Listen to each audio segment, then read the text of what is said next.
Good afternoon, colleagues. Can we get settled? We're ready to start with the work of the commission. I think colleagues are aware that we are already 1 hour behind schedule. We will closely monitor how we are progressing. The idea is to finish still on time according to the program. But should we need that extra hour, we hope that colleagues will be kind enough to grant us that. The importance of that is that we need to go back to plenary tomorrow with a clear report with recommendations on what we suggest the sector must do.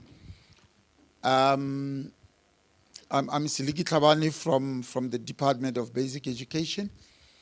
I'll be the rapporteur tomorrow, but we have the person who's been assigned the responsibility of driving the business of the commission today, and then that is Dr. Phumza Makatu-Kunou over here. She's the one who will be in charge, and she'll be giving all the orders. I was just taking 1 minute to hand over to her and say, Doc, we are in your hands. Thank you very much, Ntate Tlhabane. Good afternoon, ladies and gentlemen. As we go, I would like to call you colleagues. Yes, thank you very much. My name is Phumza Makatu-Kunou. I'm working for UNISA.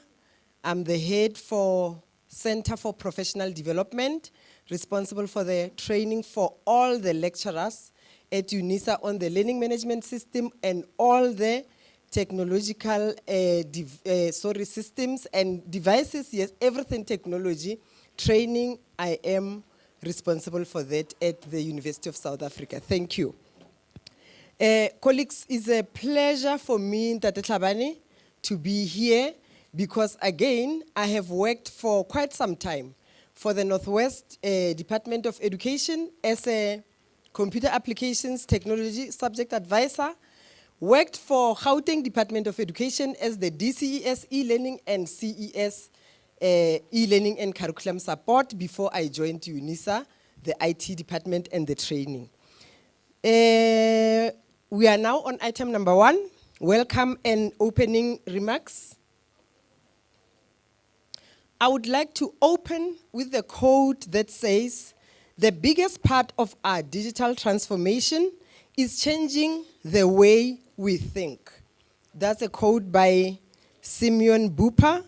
Also say, we can't delegate digital transformation for our organizations. Everyone, leadership, executives, and staff, we need to own it. We need to engage, embrace, and adopt new ways of working with the latest and emerging technologies. That's a quote by Barry Ross, the CEO and co-founder of Ross & Ross International. Therefore, colleagues, on that note, you are most welcome, and thank you very much for gracing this event with your presence. We really appreciate it. We're looking forward to more engagements and participation. Without any waste of time, I'm going to call our presenters. The first one is Dr. Isabel Talling, who's going to present on the digital standards in education. Dr. Talling, over to you. I'm giving you 15 minutes. Thank you, Ntate Tlhabane. 15 minutes, Doctor. Thank you. And I need the clicker. Thank you so much.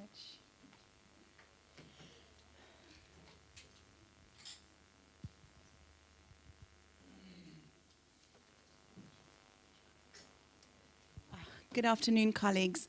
It's so lovely to see so many people enthusiastic about e-learning and working together towards this goal that we've had since I think 2004, when the draft white paper came out, and then it was said that we need to develop digital standards, and now we have renamed it into digital guidelines. So that's what we have been doing the last little bit more than a year, to show you what we've achieved, where we've gone. I was just asked to come and explain to you where we are with this process, how we are achieving it, and what we want to do for next steps.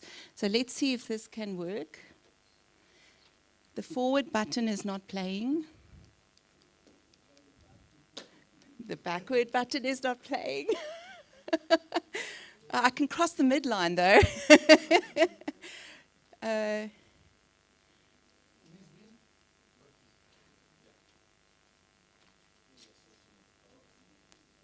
Let's see if it, there we go, one's playing.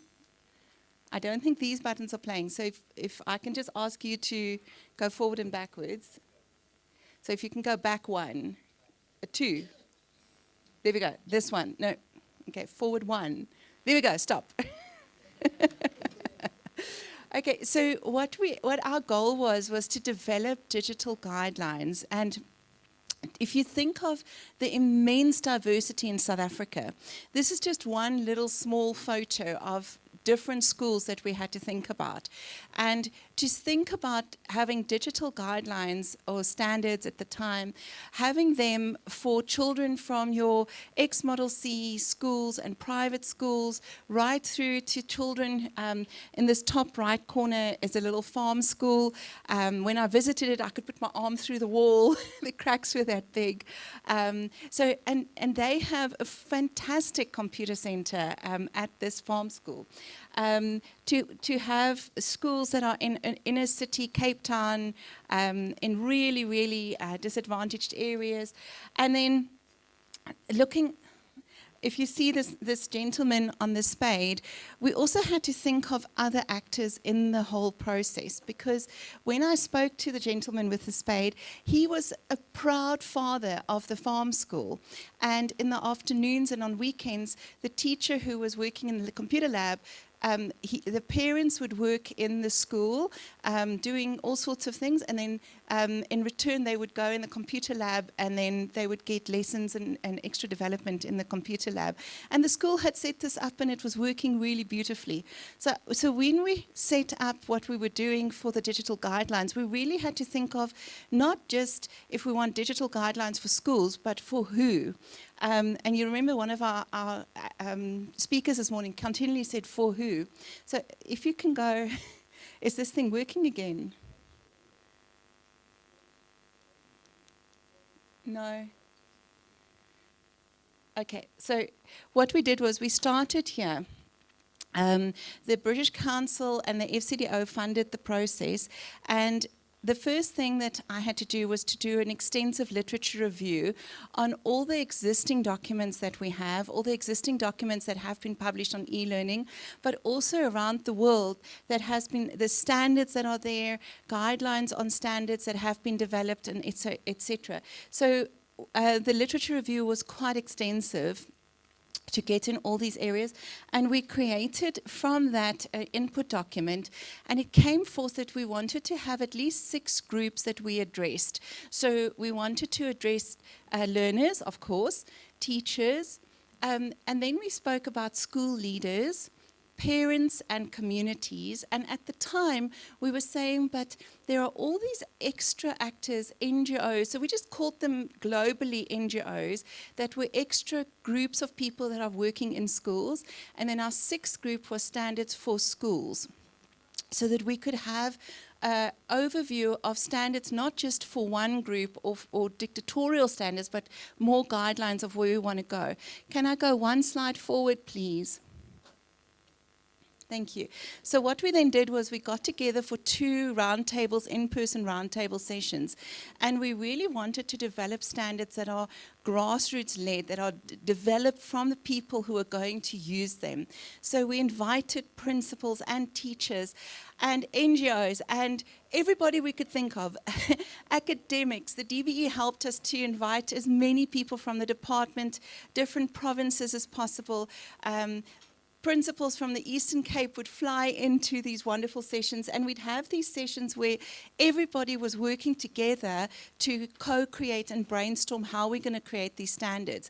Then we went back and we had online sessions. So we had 27 different online sessions where we worked, every group went and worked on their digital guidelines iteratively over 4 or 5 months.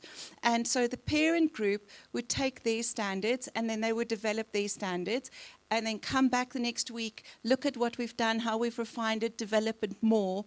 Everything was on a Google Meet session. And we'd have a Google Doc, so everybody could share their ideas. It wasn't just the person who spoke. Everybody had access to the Google Doc so that they could all share on it. And then we came back here, and what we used, I don't know if any of you know the Delphi technique. The UN developed the Delphi technique to get consensus quickly with lots of people. So then everybody went through 3 rounds of voting on the standards to decide which ones were ready to use, which ones had to be refined, and then we just refined them, re-voted, refined them, and then finalized them. So that's where we are at the moment. Can you go 1 slide forward, please? So what the literature review showed is something that I could develop from the literature review, and you're going to get it in a few seconds on your phones. We developed the theory of, I developed the theory of digital capital. So if you're in the sociology of education or sociology at all, you think of capital not as money, but as what you know, who you know, and as money as well. And we looked at what does someone with digital capital have.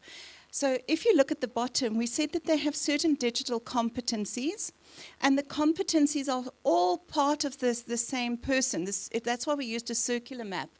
And then they also have digital citizenship. And then we broke that up to say that digital competencies are made up of digital skills and digital literacies. And then digital citizenship, the skills that you would need to engage online is all part of this foundational digital competencies. The skills you would need to know how to have digital agency or digital wellness or digital safety.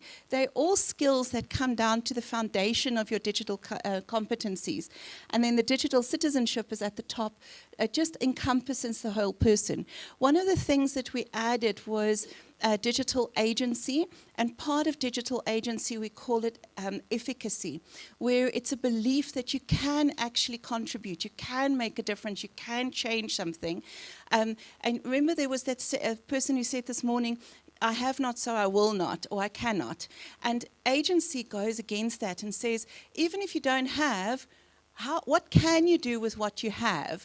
That's the kind of idea what agency is. And it's a very theoretical term, but it's a very powerful term that we can develop. So when we looked at the digital guidelines for every group, we developed guidelines for every one of these 6 areas. There was 8, and then we voted on it, and we spoke about it, and it became 7, and then it became... So that's where we are at the moment. So 6 areas of digital capital. So can you go one further, please? So now you're probably all waiting to see what this is. So take out your phones. If you want to scan, that will be great. Or you can use, if you search on your Google or your Safari or whatever, you search for tinyurl.com / capital D, capital G, D Guide 24. So if your phone doesn't want to scan it, you can just use the QR code as well, the URL. And then you'll have the latest copy, even with some comments on the back page from Minister Mocheka that she was speaking about yesterday.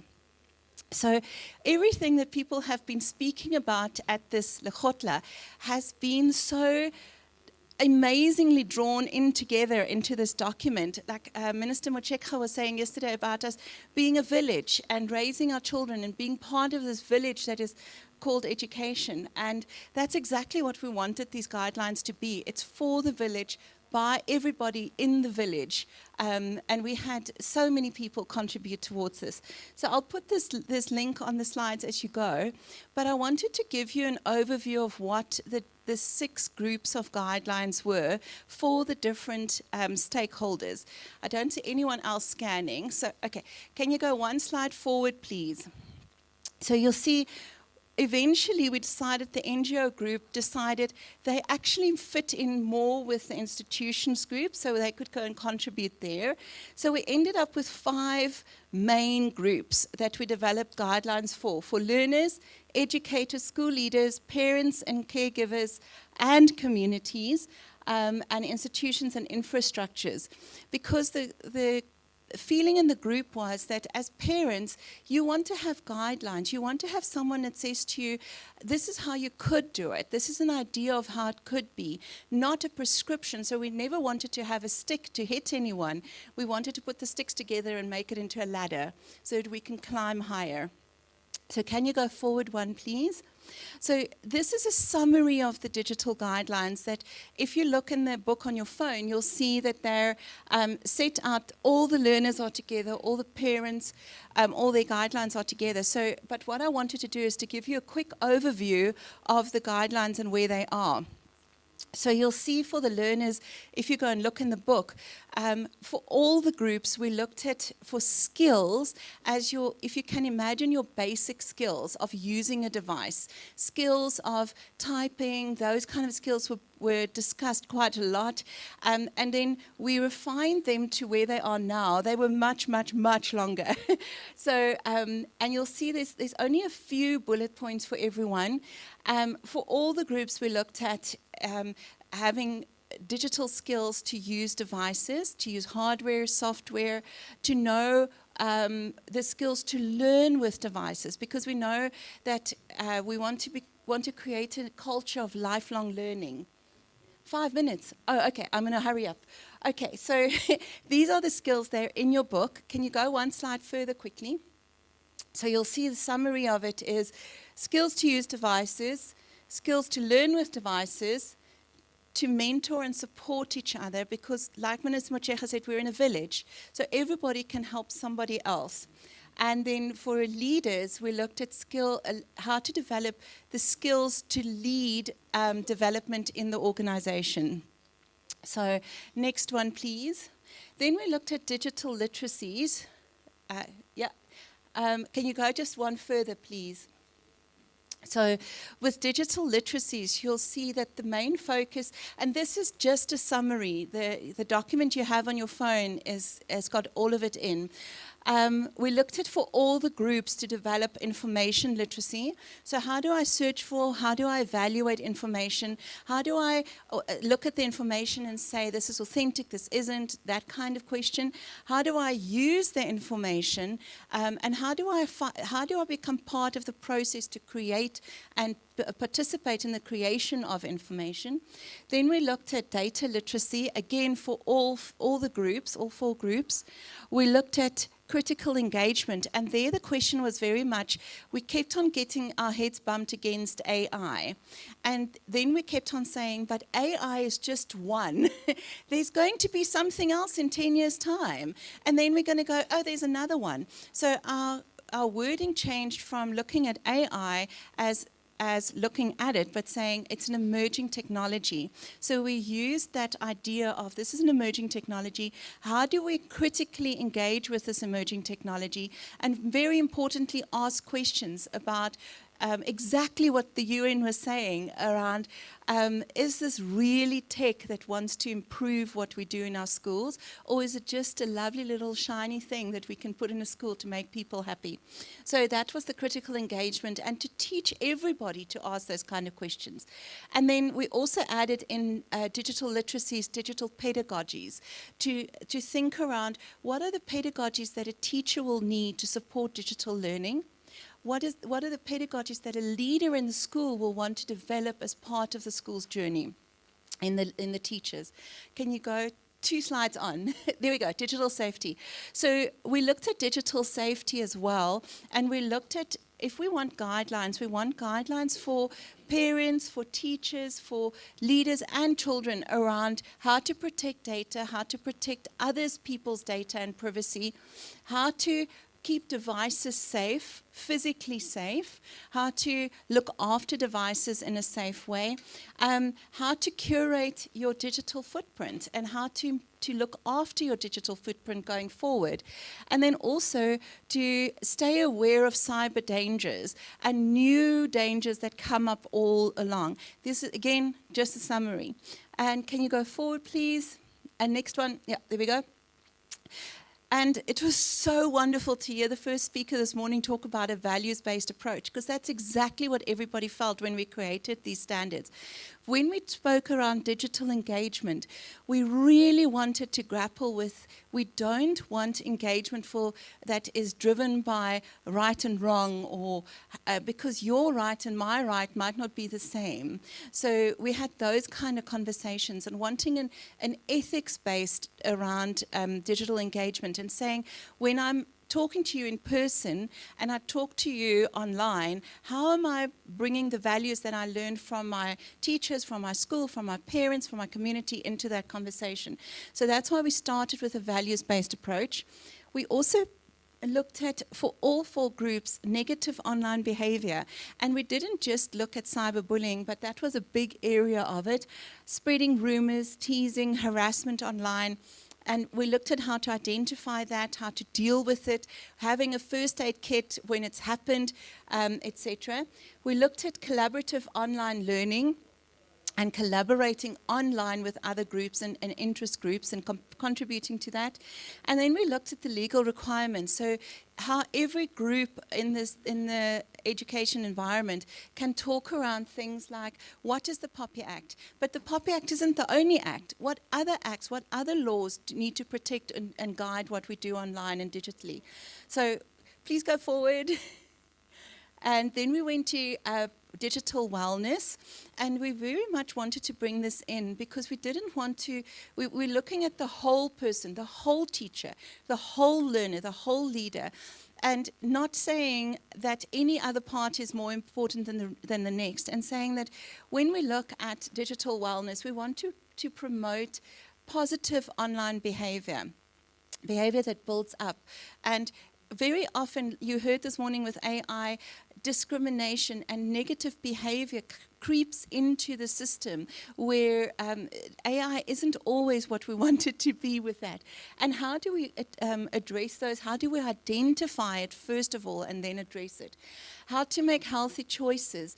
And digital wellness also for the leaders, how to encourage digital wellness and develop a culture of it in the organization. Can you go? And lastly, we looked at digital agency as the 6th part of digital capital. And we spoke around how do we help all 4 of those groups develop the initiative and to take responsibility. I don't have, but what I have I'm going to use. What we have in the community, what we have in homes, we're going to use. How do we develop a future-focused approach that is looking at thinking and doing, that is not just about today and what we're doing now, but in a future growth mindset?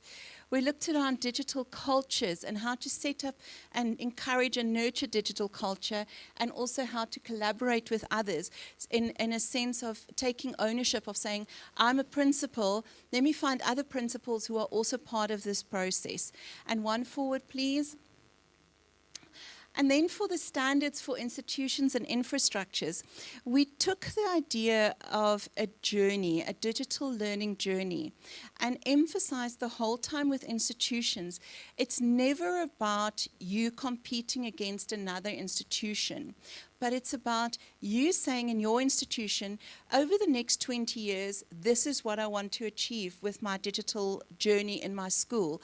I'm going to need, if I want to achieve this, I'm going to need to appoint this and this and this teacher going forward. When I appoint a new teacher, this is what I'm going to ask, the kind of questions I'm going to ask of this new teacher. Sorry, I'm in people's way. Um, when I have a new teacher in my school, what do I expect of them to bring with them to the interview or to the class when they're coming to the school? And also setting up a digital learning journey that isn't dependent on the tech enthusiast or the champion, but saying, you are actually, as a school, responsible. How do we build the culture of digital learning, a positive culture in the school? And you'll see everything there fits into that digital learning journey and the digital learning conversation. So one of the big things that came out for us was to say, when we're looking at these standards, we never ever, and I'm sorry if I repeat this, we never wanted the guidelines to be a stick. We always wanted it to be sticks that you put together to build a ladder, so that these are steps that parents can take. Parents can learn from it and say, oh, this is what I can do. Communities and schools can work together, like you were listening today about how schools were opening their doors over weekends and bringing communities in. And that's why we didn't want to create a chasm and say it's the school's responsible for digital learning. We wanted to say that everybody in the village is responsible, the communities, the parents, and all of those. And then the last slide, thank you. If you want to ask questions, if you want to reach out and make suggestions, please do. This is the sort of last round of where we are in this very year-long process to develop the digital guidelines. If you want to get in touch, I would be very happy to hear suggestions. It's on your phone, so yeah. Did I keep to my time? Thank you. Thank you very much, Dr. Talling. Can we kindly appreciate her presentation again with a big round of applause? Thank you. Colleagues, we are not going to take questions now. We'll deal with questions at a later stage. And then, without any waste of time, I'm going to call upon Mr. Joao Fidalgo to present for us on the elements that should be infused into the e-education strategy for successful outcomes. Sir, you have 15 minutes. When we are left with 5 minutes, I will raise my... All right, thank you very much. Ma'am, can't believe that you pronounced my name correctly. I have presented 6 times this week, and the closest that I got to my name, João, was Zhao. So thank you very much. Okay? And I want to tell you what the Chinese call me, J-O-A-O. Anyway, listen, this clicker is not working, right? Okay, so you're going to have to be on the ball. You've got to look at me, right? Not down. Yes? Let's go. Okay, so folks, I'm not a doctor. I'm not an education specialist. But I work for Intel, and we invent future technologies. So I'm coming with the lens of the job market, right? A lot of the stats that I'll go through, it's not Intel. We're talking World Economic Forums, McKinsey's, etc. Right? Let's go. Yeah? Okay. So artificial intelligence. I don't think there's been one presentation today that people are not talking about artificial intelligence. I will get there in a few slides with a totally different lens. Right? Because a lot of people are scared, but you've got to have different lenses when you're tackling artificial intelligence. And then a couple of other trends. Everyone's talking about the hype of metaverse, right? Gamification or esports.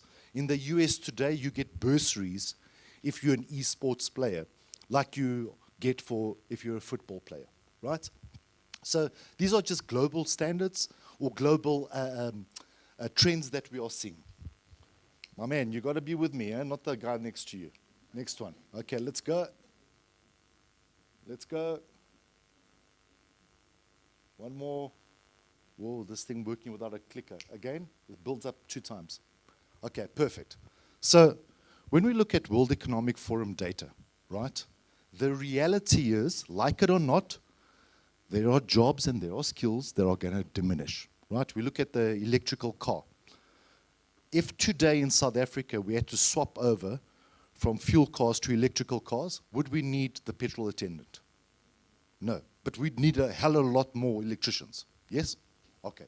So in other words, what is happening is there is this loss on the one side, but there is this increase on the other, right? So for example, fintech engineers, robotics engineer, right? So if you are studying to be a surgeon, do you need know-how in robotics? Give me an example.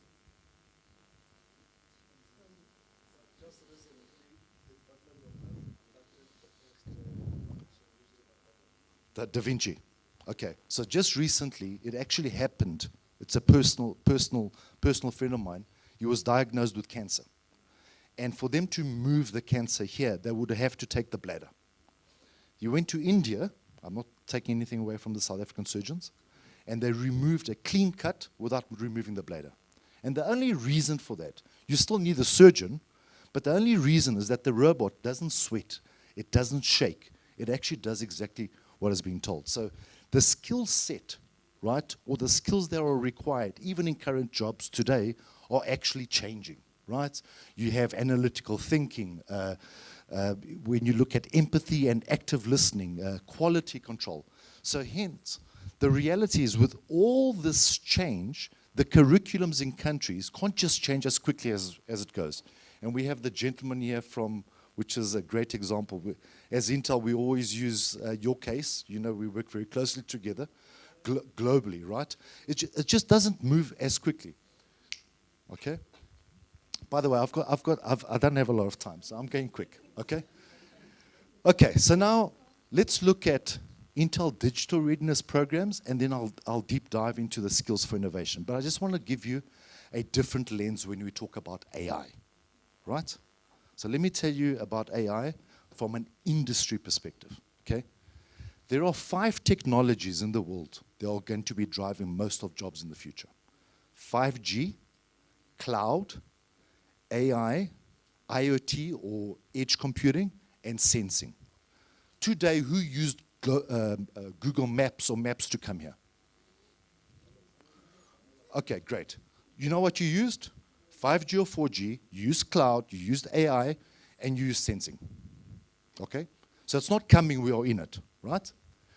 So now, with all these jobs that are coming on the one hand, there's a global challenge with regards to AI. There is not enough students going that route to fit the demand, right?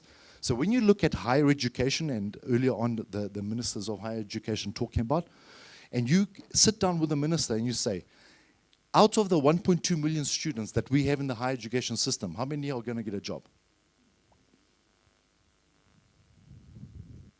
Big question mark, right? By the way, those stats are not mine, the ministry stats, but I'd encourage you to ask him. And the reason for that is that there are new skills required, but there's not enough filling that, right?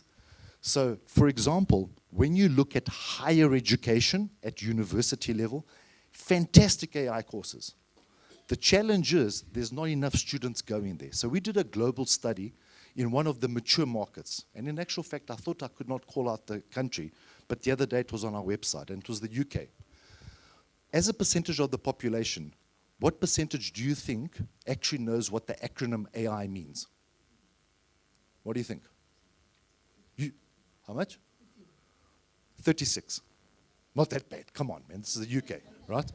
Okay. So the reality is, as a parent, how could I be encouraging my child to go that route? Okay? And this is why we created the Intel Digital Readiness Program, AI for Youth, which is for high schools, and AI for Future Workforce, which is for vocational colleges.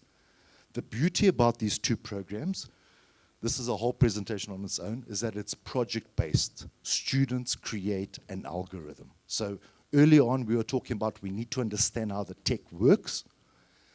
These are programs that show how the tech works, and students create it, right? But then, let's move on to skill. Something very, very important about AI, and it's come out in all the deliberations this morning and yesterday. In 2022, 5%, okay, of what is created and processed with regards to AI was done either in the data center or in the cloud. Through 2025, 50% of what will be processed and what will be created and what will be processed, okay, will be done on the edge.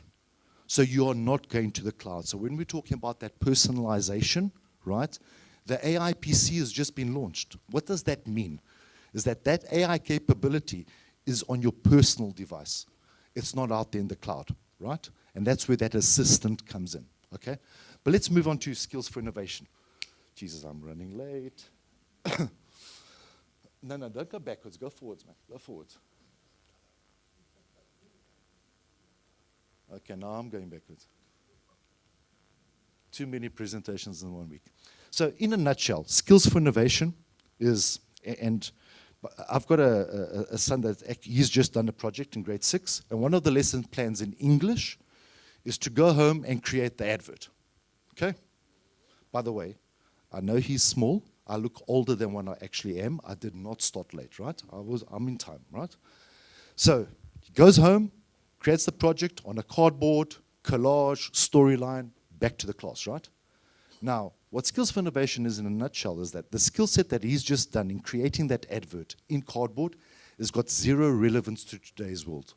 So in theory, he should be creating that digitally, where maybe he's filming himself, maybe he's editing himself, and those are skills that are relevant to today's world. So that is what Skills for Innovation in a nutshell is, right?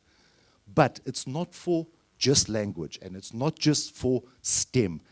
If you are a geography teacher, you should be giving one of your lesson plans using a 3D device or using a data model, right? Guys, I'm just going very quickly, right? This just gives you a little bit of a global view of where governments are running this program. And please note that the DBE is actually not behind, right? In actual fact, DBE is probably one of the countries that is further ahead. I know I have another country here. I apologize. I don't know if you're using Skills for Innovation. Are you? If you're not, we have to talk. No, I'm joking. Okay, so on the Skills for Innovation, there's two elements. There's what we call the starter packs, and then there's the actual 80 hours of professional development. As you can imagine as educators, how many lesson plans are there, from grade 0 right through grade 12. And as Intel, we don't have the manpower, nor the resources, nor the money to be able to create a starter pack for every single lesson in the world, right? So what the professional development is around helping teachers create them themselves, right? So how does a geography teacher utilize artificial intelligence using ChatGPT to deliver one of the lesson plans, as an example? So we have 80 starter packs, right?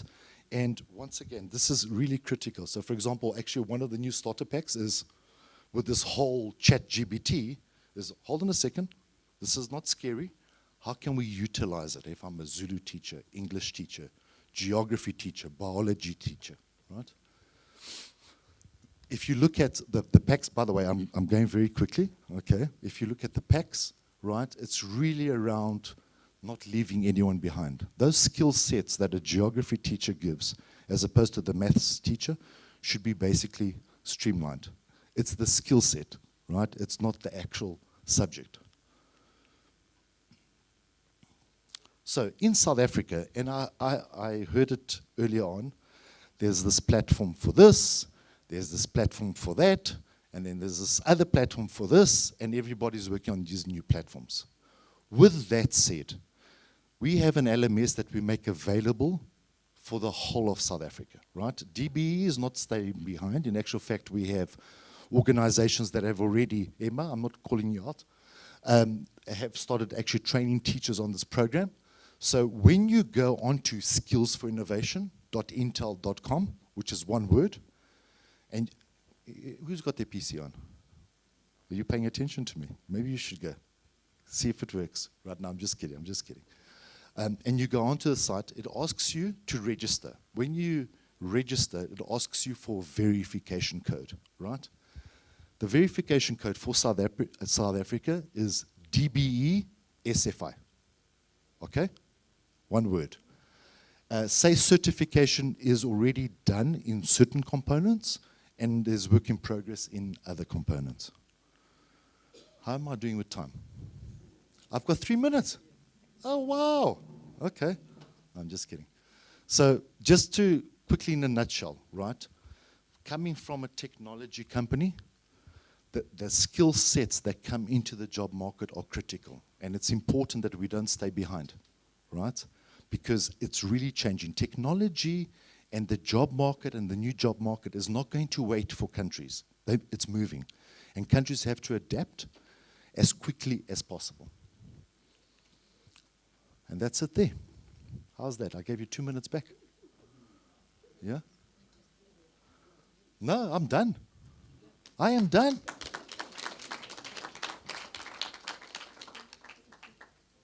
Thank you, Mr. Fidalgo. Another round of applause for him, please, colleagues. Then I'm going to take Mayor Boitumelo on the reflection on the recommendations of the previous Lekgotla. Boitumelo, I'm giving you as well 15 minutes. Thank you.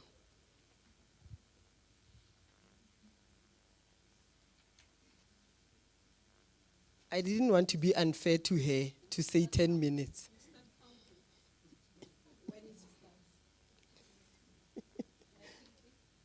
Yes, please.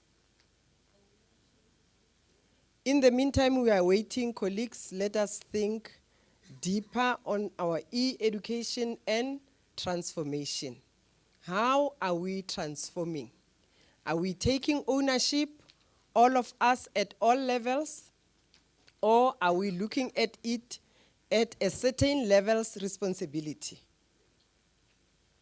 Are you sorted, Maybe Tumela? Thank you. He gives us a thumbs up. Over to you. Thank you. Good afternoon, colleagues. This is just a feedback or a progress report.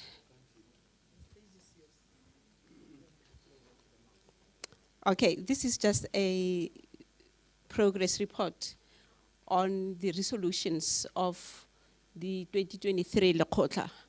Next, oh, I forgot I have this in my hand.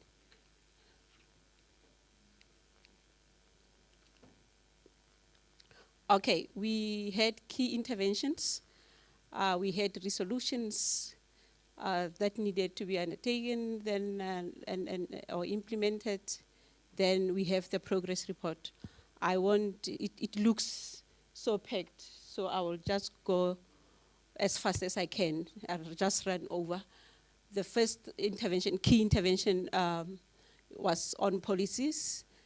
So far, we were required to finalize the e-education strategy, as it is now called, but we managed to achieve more than one policy.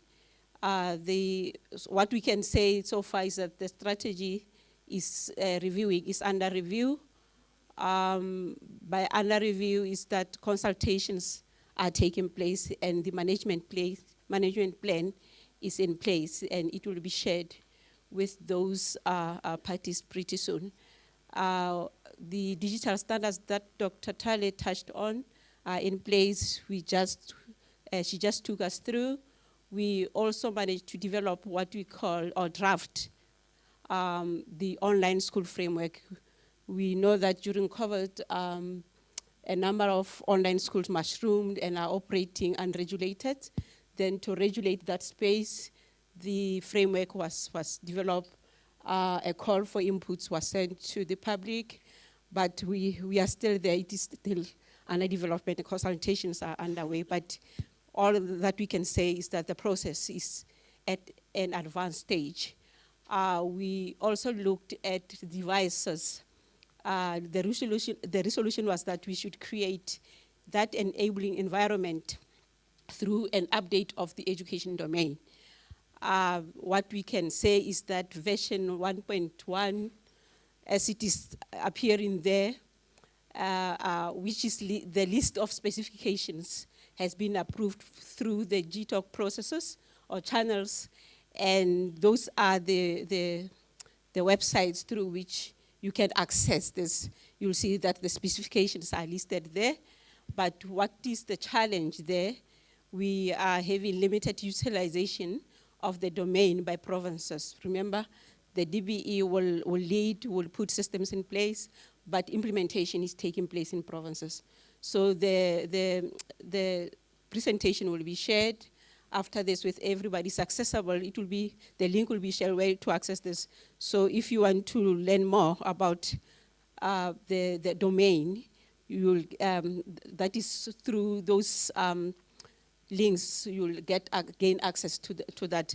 There is just the specifications to the education-specific devices or education-specific, anything that has something to do with education. That is education-specific. Yeah, okay. Oh, I'm reversing. Under connectivity, we touched on, the resolution was to ensure that at least 18,000 schools are being connected. What we can say so far is that the provinces and the DBE managed to compile a list of those schools. Remember, we have more than 26,000 schools. So the DCDT, which has the mandate of connecting schools or of connectivity in the country, said we can connect 18,000 schools plus. Then we, as the DBE and the provinces, we came up with the plan, and the plan has been submitted. So we are waiting for the DCDT to lead as far as the process is concerned. As far as the digital content development is concerned, the resolutions, we had 2 resolutions. The establishment of the e-content or e-catalog for LTSM. What we can say is that, remember, we have 2 types of digital resources. We have those ones that are owned by the state. We have those that are rolled out by the edtech companies. We can put it that way. So what we can say is that for those ones that have the business model around it, the MOU is under development to explore the cooperation with the potential partner. The request or the resolution was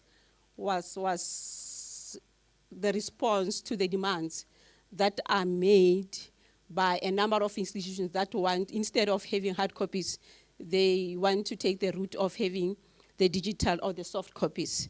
That is why there is the need. But remember I said we also have state-owned resources that have been developed by the DBE and partners.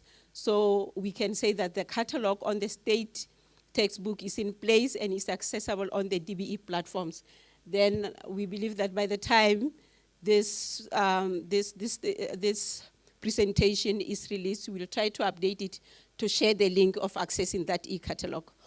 The development of the robust and agile content and learning management system,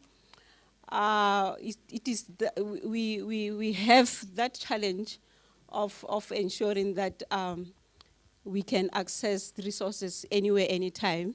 But what we can say that, which is linked to the first part, that the state has developed a number of state-owned resources which are accessible to anyone, and you can distribute them as fast and as many times as you can, as long as you are not selling the content. Additional to in this financial year, that is ending end of this month, we managed to add 6 digital resources, as indicated there. We have developed textbook, and they have been digitized, and they are available on the various platforms. We'll also update the presentation and add the links for you to access those digital platforms, or the documents with various digital platforms can be embedded in the presentation. I think it will be best to embed it because it is quite extensive. It's unfortunate the last part there is not visible, but it is just to indicate that the DBE is in collaboration with SASOL is planning to to develop and digitize more digital resources come the beginning of the next financial year. Every key intervention is having its own challenges as they are reflected there. I will take them as read unless I'm advised differently. As far as broadcasting is concerned, we, in this financial, remember we are reporting, we are not giving the entire history of what happened in the system. We are giving the history of what happened in this financial year. Engagements, we were required or requested to develop a broadcasting strategy for teaching and learning. What we can say, the engagements on the strategy development as far as broadcasting are concerned are at early stages. You know what it means when you say something is at early stages, nothing concrete to say you can proudly share with the public, but something is brewing. We have the program that is called the RDL, Remote Digital Learning. It is in place. This is the program that was birthed during the COVID to ensure that learners can be reached during that difficult time. And it is still running. We have the program, part of it is the Twelo Pele, and is supporting grade R to 11 learners. The other part, it is Woza Metric, which is supporting grade 12 learners. So that is in place. In that document that will be embedded in this presentation, you are going to find all the websites, or all the links to all the websites, including the handles through which you can access the platforms. Additional to this RDL, we have the DBE channel that is broadcasting lessons, that is giving that psychological support to learners. We have so many things that are under the umbrella of RDL. So the handles and the access links will be shared. I just want to touch more on this one. As far as broadcasting is concerned, we have reliance on ad hoc allocation from SETA for this program to run, which says as we take decisions here, we need to re-look on how we fund the programs and how we address issues of fragmentation, so that we bring all resources together to ensure that this program is sustained. Not only these programs, all these programs are sustained. And the other problem is that this is run by is run by NCT, and they want to see this program being DBE institutionalized. So we need to own the program and run it. For us to run this program, we need to have funds to do that. So we need to look at, really look into it. We were required to engage DCDT on provision of public educational broadcasting channel. For now, we can say lessons are being broadcasted through different channels, including the DBE channel as indicated there. But those processes of engaging the broadcaster, public broadcaster, we can say they are under that statement, the first statement there to say engagements on the strategy are still at early stages.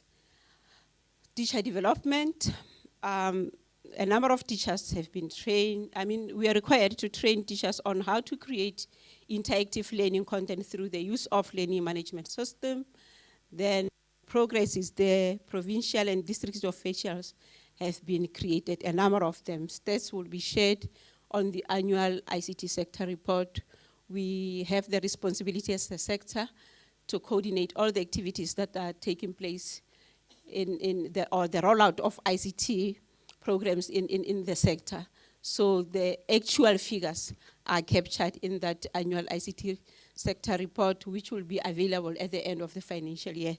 So I think the stats there will be shown, but I think we have failed to indicate the challenge there, that we, due to that fragmentation, different programs are rolled out by different provinces. And I think it's one element that we also need to look into it. How do you ensure that we create that environment that will ensure that every teacher is receiving that type of training that will enable them to deliver content or to integrate ICT into education. That's it, Chair. That's my story. Thank you.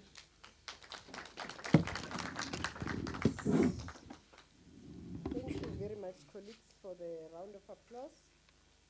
Without any waste of time, we are now going to the questions. Would you kindly project the questions for us, please? Our questions, colleagues, are on a template. We are requested to engage on the questions to show that we're really taking ownership on the ICTs integration. We really show that we are responsible for that. We are interested in the activity. Are you projecting the questions?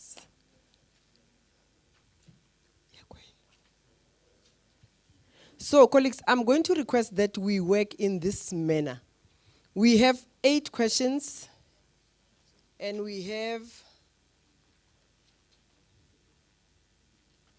6 rows. Who can help me to allocate? I would like to allocate questions so that maybe two tables deal with question 1 and 2, another 3 and 4, 5 and 6, 7 and 8. And then my table 1 will start on my left-hand side. Dr. Talling, your table would be table 1. That would be table 2, 3, 4, 5. Table 6 would be the one at the back. The 2 rows at the back, please be table 6. Table 7 and 8. I don't know if I allocated my tables correctly.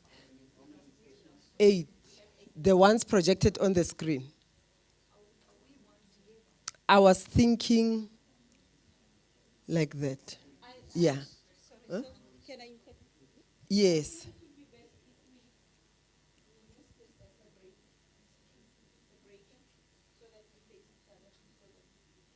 Okay.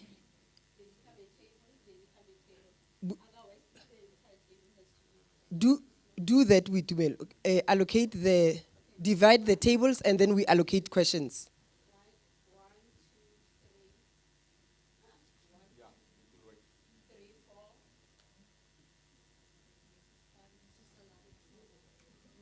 Ma'am?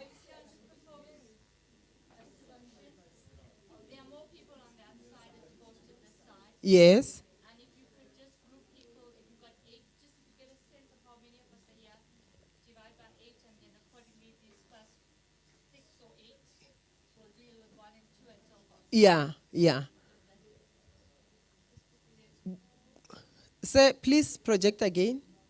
So where is table 1? Where are we starting? This side or that side? This side, okay. Table 1, you will take question 1 and 2. 1, only 1. Then from your table, from your group, there should be someone who's going to report back. Then question 1 on ICT infrastructure and access, Dr. Talling, is that your table? Yes. Question 2, Buitumelo, is for which group? I think you take 3, 3. 1, 2, 3, you are 1. 1, 2, 3, you are 2. 1, 2, 3, you are 1. Question 3, yeah? Yeah, 3. 1, 2, 3, you are 4. So do you get your questions, colleagues? Question 1 is on ICT infrastructure and access. We need your resolutions. It has got 2 questions. Question 2, ICT teacher training and professional development. There, 2 questions as well.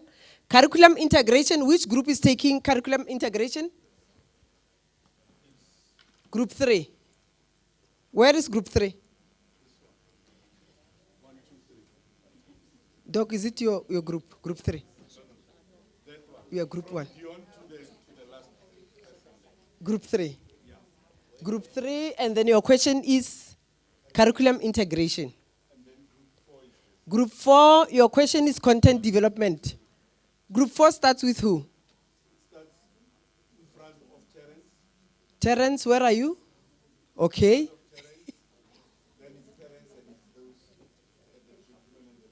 Terence, your question for group 4 is content development and quality assurance. Group 5, where are you? It should be somewhere here. Or this side. This side.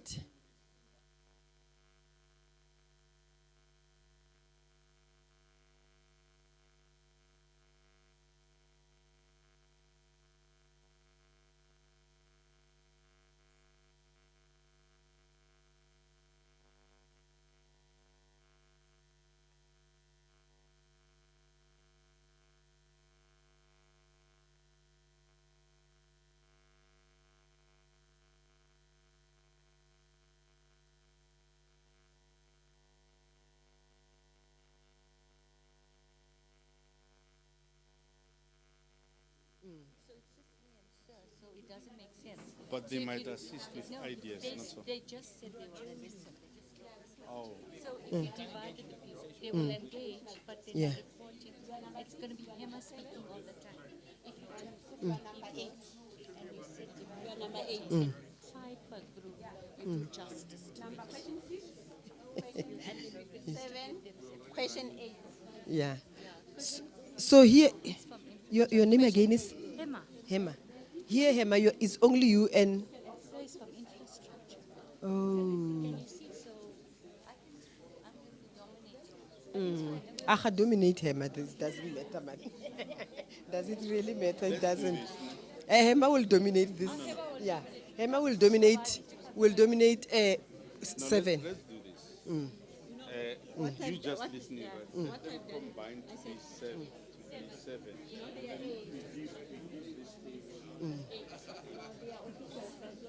Those ones, yeah. Hema, guys, Hema and myself, we've got an agreement. She will dominate on We said 7. that one is 6. This Yeah. one is 7. 7. This one is 8. Hema, join the 7 here. Yeah. 10 around. And then this one is 8. Colleagues, as you are discussing the questions, please make sure that you select one person to report back. The time, yes. Thank you so much. Yeah, time, we have 1 hour, colleagues. Yes. It's what time now? Yeah. Yeah. Yes, from 5 o'clock, we report him back, colleagues. And then I'll be, 5 o'clock, we stop and then we start the report back. yes, thank you. The chairperson. And I have a suggestion here. So that you type your questions. I'm going to share my number and my email. You can either WhatsApp that or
indicate to me that you are done so that you can save time. Thank you.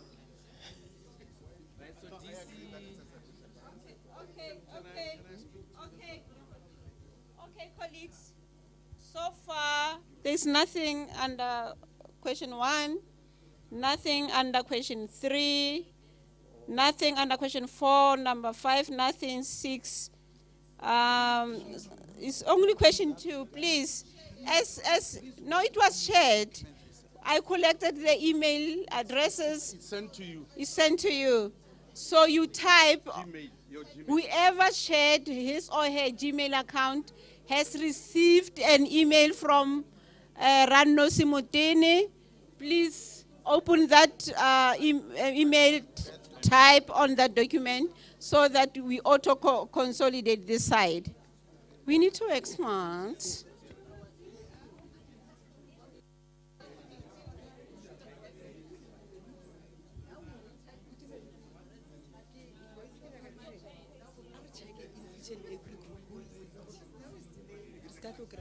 And just to give guidance to the groups, you need to come up with marching orders.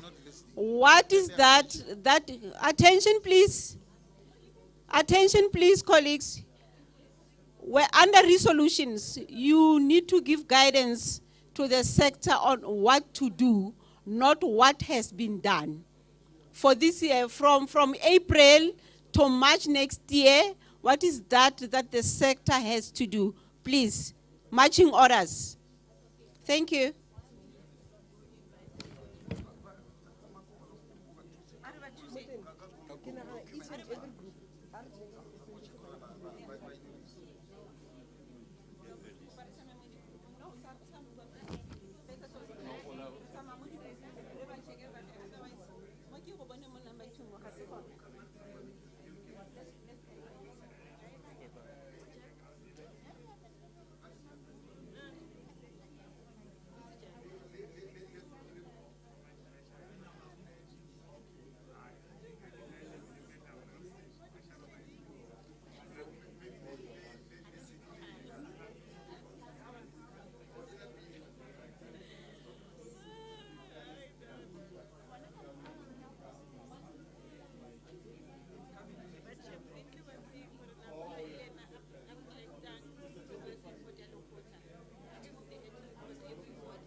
Snarly online.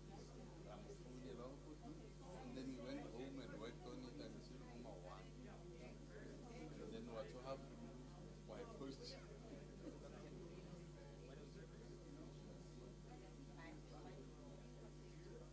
I'm thinking we meet, rather let's meet, look on how we can quickly, yeah.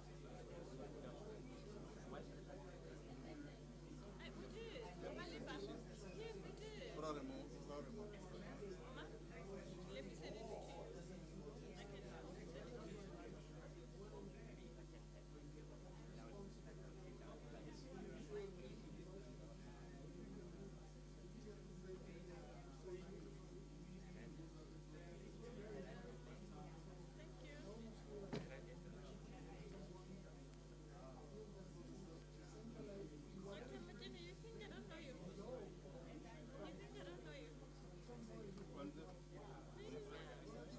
Over the phone, I know you over the phone. He doesn't know. Mocha, me dear. Always over the phone, getting submissions. For second level. Before my hand. Or before my hand. Okay, must be. How can I forget you?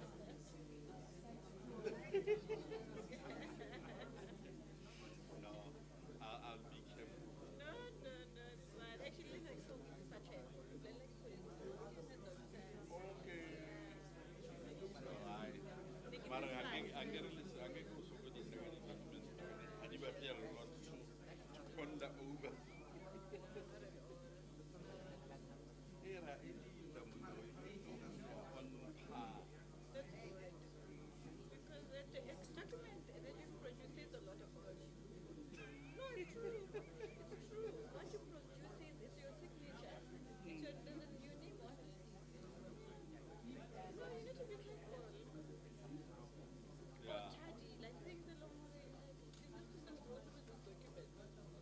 This person, And with the Department of Education, basic education, not even higher. I remember when I was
That should be done by PED.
That one is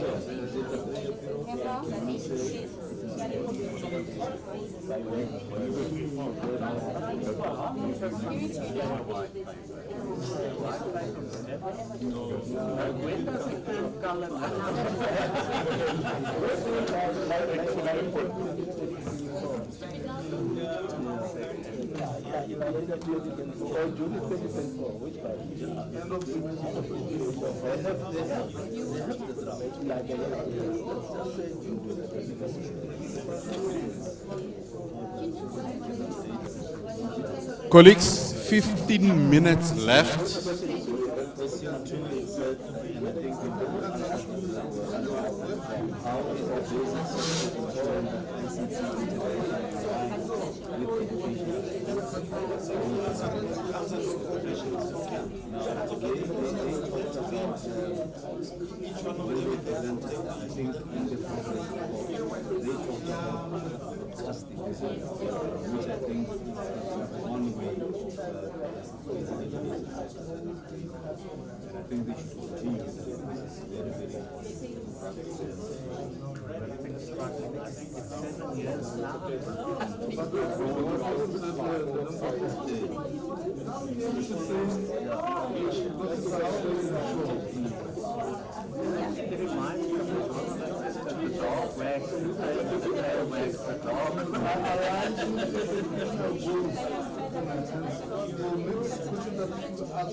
That one we know, but those are the occasions. But my question was that in terms of forecast, what we are doing is maybe we can look at goal number from 18 where it talks about the participation, because the more we move with types, if I would say 21st century skills, then the learners will start to go to school first, not dropping out. And then also like in subjects like mathematics, they don't run away from maths, they take maths in numbers. So I think it can be one of the issues. I wanted to, the question we can say what I'm saying, I want us to know them, but now the current other way to achieve it is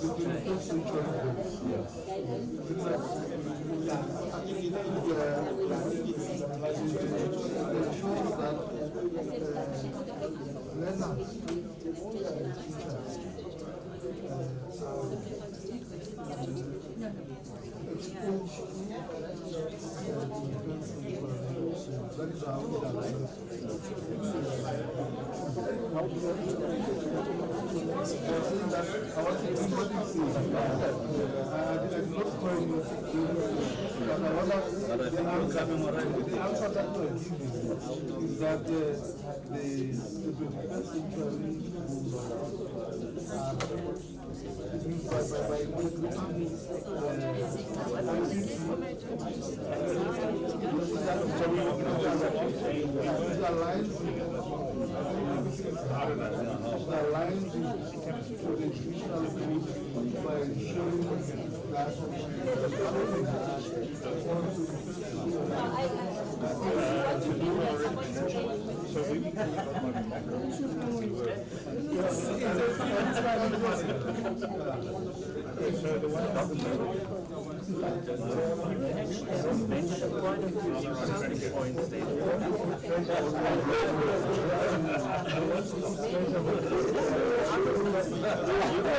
Ten minutes left.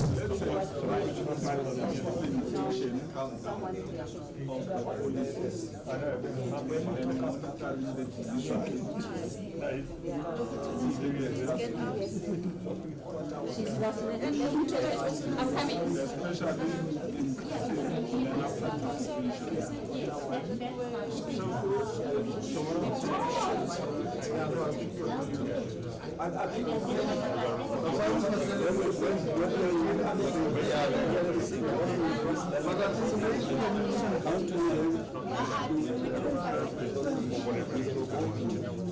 think something like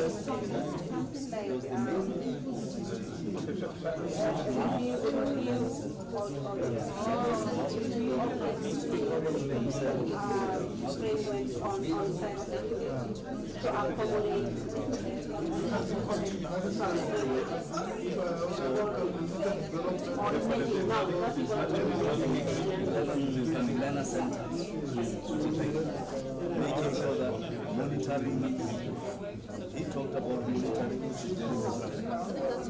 And to make sure that what we dish out,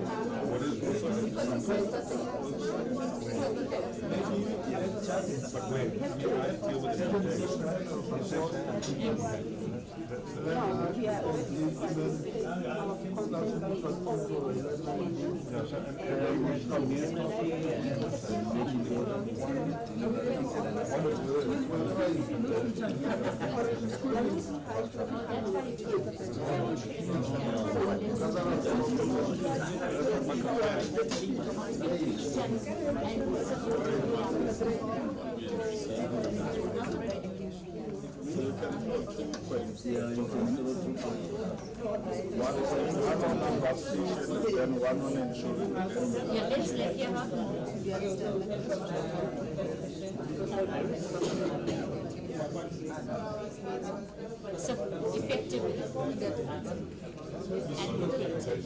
and then you can just add little bit, well, we had higher education people on our platform, on our group, and want to wear it.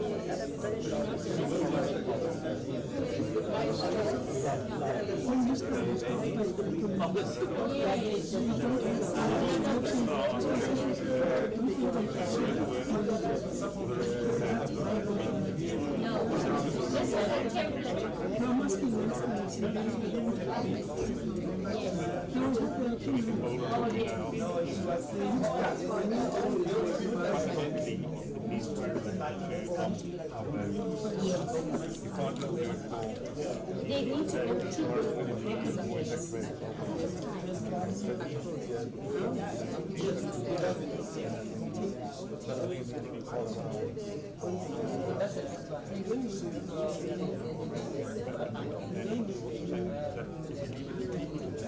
Have you got more that I can use?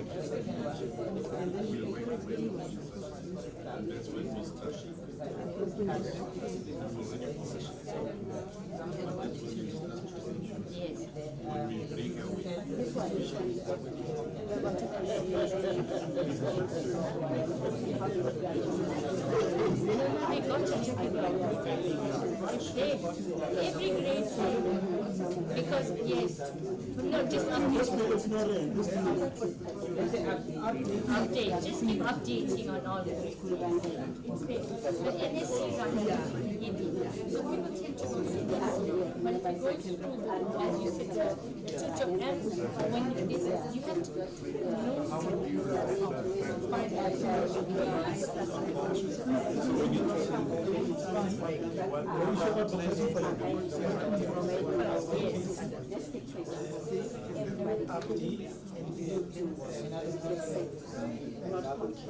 for regular,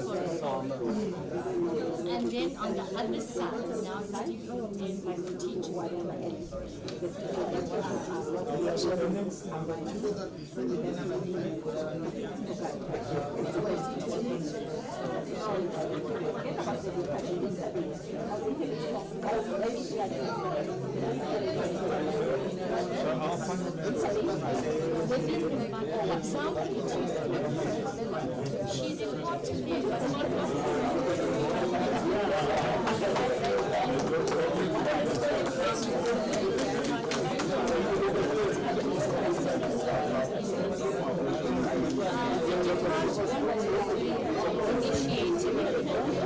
3 minutes left, colleagues.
$30, $29, $28, $27, $26, $25, $24, $23, $22, $21, $20, $19, $18, $17, $16, $15, $14, 1 3 1 2 1 1 10, 9, 8, 7, 6, 5, 4, 3, 2, 1.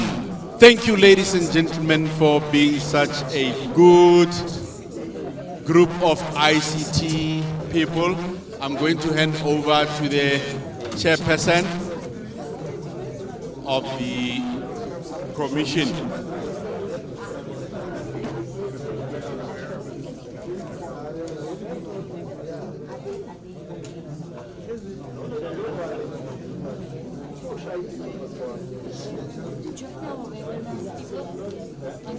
Okay. Colleagues, welcome back. It's 5 o'clock. It's a minute past 5. I'm going to give each group 6 minutes. Dr. Mtene, will you kindly manage this time for us? Each group will be given 6 minutes to report back, except for group 8. Because we combined 2 questions, we'll give you extra time. Yeah. And then group 1 who's presenting is now a minute, still a minute past 5, 2 minutes. Victor. Victor for group 1. Thank you, Victor.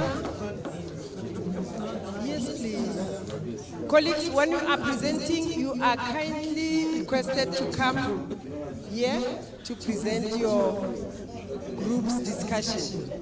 6 minutes each. Thank you.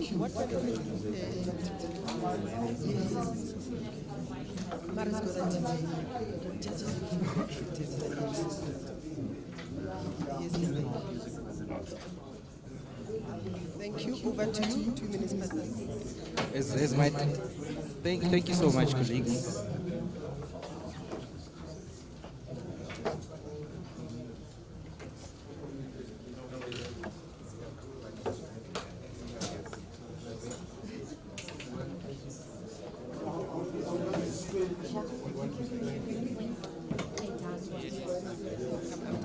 Group 2, are you ready?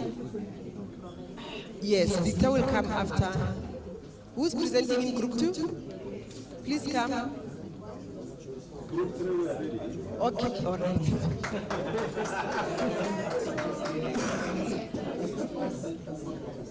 Colleagues, what you are requested to do is that you are expected to paste on the Google form. Who hasn't pasted on the Google form? The reason I'm suppressing Victor for now, they are going to paste on the Google form. Have we all pasted on the Google form? Colleagues? Yes. Who hasn't? Yeah? They are doing that right now.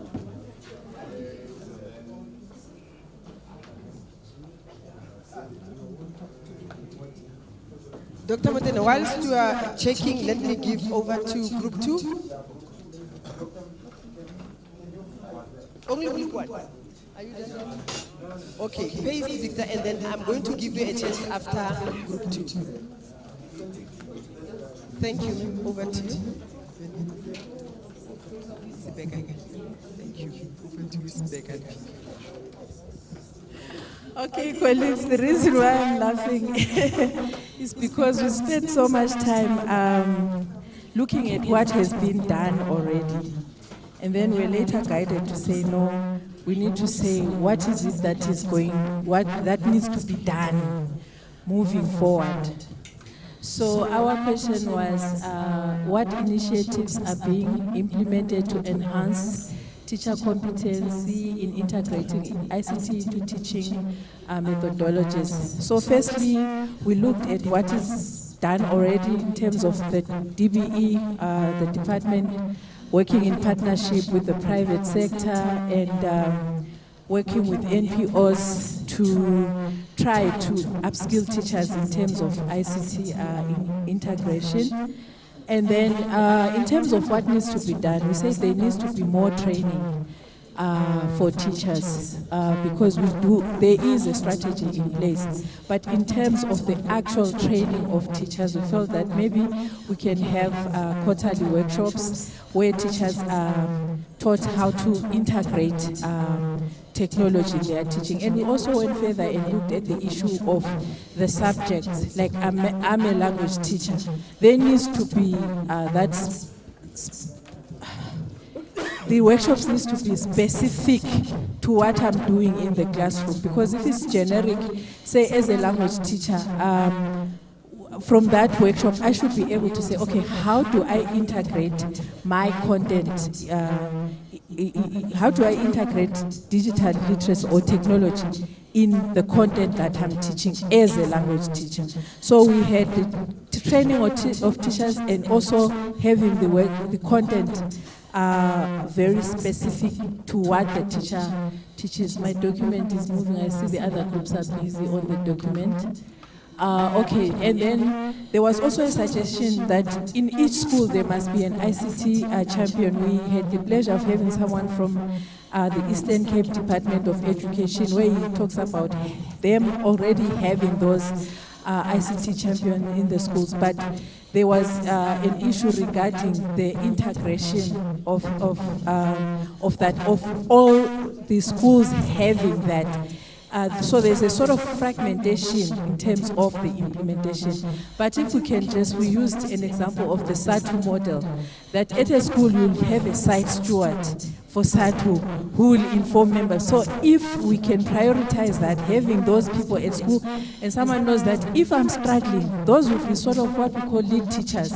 You go to that teacher who will assist you. So if we can prioritize training them so that when we need support, it's not out there or a consultant or the subject advisor who come and train me, but there is someone on site who can actually assist me.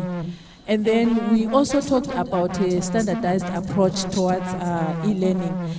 We mentioned the space of the NPOs who will come and say, okay, I'm from the NPO space, where we say in all our programs, we want to integrate digital literacy, or we want to integrate ICT. So who standardizes that? Who looks at that? So at the MOU stage, we are saying, when we sign the department signs the MOU with the NPO and is coming to implement, there needs to be that standardization of, okay, this is what we are going to teach. Is it accredited? What is the benefit for the teacher? Because if it's accredited and I get response, it means there is an addition to my development as a teacher. And then we also talked about advocacy campaigns. We spent some time here arguing in terms of what does it mean in terms of, I think this also talks to the infrastructure to say, oh, we are not going to integrate technology because we don't have devices, we don't have the infrastructure. And we said, maybe there is a lot that teachers can still do without that equipment, without waiting for that equipment. So we need to promote the advocacy campaign and say to the teachers, have a way of promoting. The way we promote literacy, you know, in September on the 8th, we say it's International Literacy Day. We need to have a way of promoting that in schools to say this is what you can do with or without a device. We don't have to wait for the department to bring a device for you to be able to start tapping into that space. And someone, security issues also were, security issues and governance were raised on how the department can really guide that space where we don't have a free-for-all in terms of teachers accessing sites that they are not supposed to access. Yeah, so basically that's what we discussed, unless if I left something, colleagues. Going once, going twice. Thank you.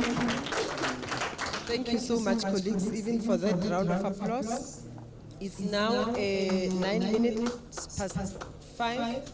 Victor, are you ready? Over to you. 6 minutes. Sorry, Chair, Thank you. Will we have an opportunity to give input on the other groups? Yeah, because the entire commission must own up to what is going to be said. Thanks, colleagues. My name is Victor from the DDD program. I'll quickly run through what we agreed. But some of the stuff that's captured here, we had initially put in the PowerPoint document, so it looks better in that, but I'll quickly speak to it. So in terms of our question, the first question we had to ask ourselves is, how is the basic education ensuring equitable access to ICT infrastructure and resources across schools, including those in remote and underprivileged areas? In terms of the current status, we recognize that a lot of rollout of the broadband internet connectivity has been done. SchoolNet, as one of the examples, has been huge pioneers to ensure that. And then in terms of the resolution, we agreed that we need to make sure that all schools are connected by the end of 2025. And I know it sounds like we keep shifting the goalpost here, but that is what we agreed in our group. And then the other resolution was that we need to ensure that there must be an ICT conditional grant to ensure that there's adequate financial support. DBE and social partners are responsible for that, and this must be done by end of 2025. And then the other resolution was that we need to conduct an audit or some sort of research that will assess the level of connectivity, because even up to this point, it's quite difficult to actually gauge and understand actually how many schools have internet connectivity. And we need to actually have a way of auditing and assessing which schools are connected and which schools are not. Again, this sits squarely with DBE, social partners, such as your Vodacom, MTN. They can be able to provide data that assist us to assess the level of connectivity. Another suggestion which was put forward was we could also build a centralized platform that enables us to monitor on a constant basis the connectivity of schools.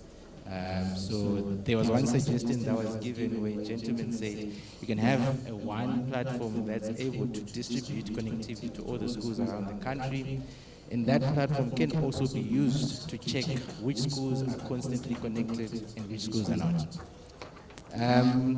In terms of also conducting that research, again, moving away from connectivity, we also need to find out which schools actually have the hardware. Do they have laptops, do they have tablets, so that they can have access to this ICT infrastructure. So again, we need to conduct an audit to understand school ICT infrastructure access, and that is going to be able to enable us to see where and which provinces need support in terms of hardware access. In terms of question 2, we were then tasked to answer this question: what strategies are in place to address the digital divide and ensure reliable internet connectivity for urban and rural schools? We recognize that currently there's different policy mandates that speaks to this. There's the DBE white paper on e-learning, there's the ICT strategy that has been developed in the past. But even in light of that, we also resolved that we need to finalize the e-education strategy to provide guidelines on digital transformation strategy, so that we can also be clear on how we're going to address the digital divide in terms of ensuring reliable internet connectivity for urban and rural schools. And then I'm also told that we need to update the white paper on e-learning. The first one I'm told was done some years back. Can't remember the actual number of years, and I think it's due for an update. And that's something that needs to be reviewed now, so that again, it gives guidelines on how we can address this. The last and final point on this was around developing agencies in schools and communities to leverage existing resources. And that we need to galvanize and reach out into the communities which have resources in place and ask them to support the provision of ICT. Sometimes you go into these communities and they might have a school or they might have a space where learners can have access to this digital learning content, and we need to reach out to these communities and other social partners so that we can leverage those existing resources. I think that's it. I don't know if I left out anything from group 1. Okay. Okay, thank you. Good. let's give Victor a round of applause, colleagues. Thank you. You saved us a minute, Victor. Group 3, who's presenting for Group 3? Group 3, we have Okay. Gideon, thank you. Over to you. 6 minutes. Thank you.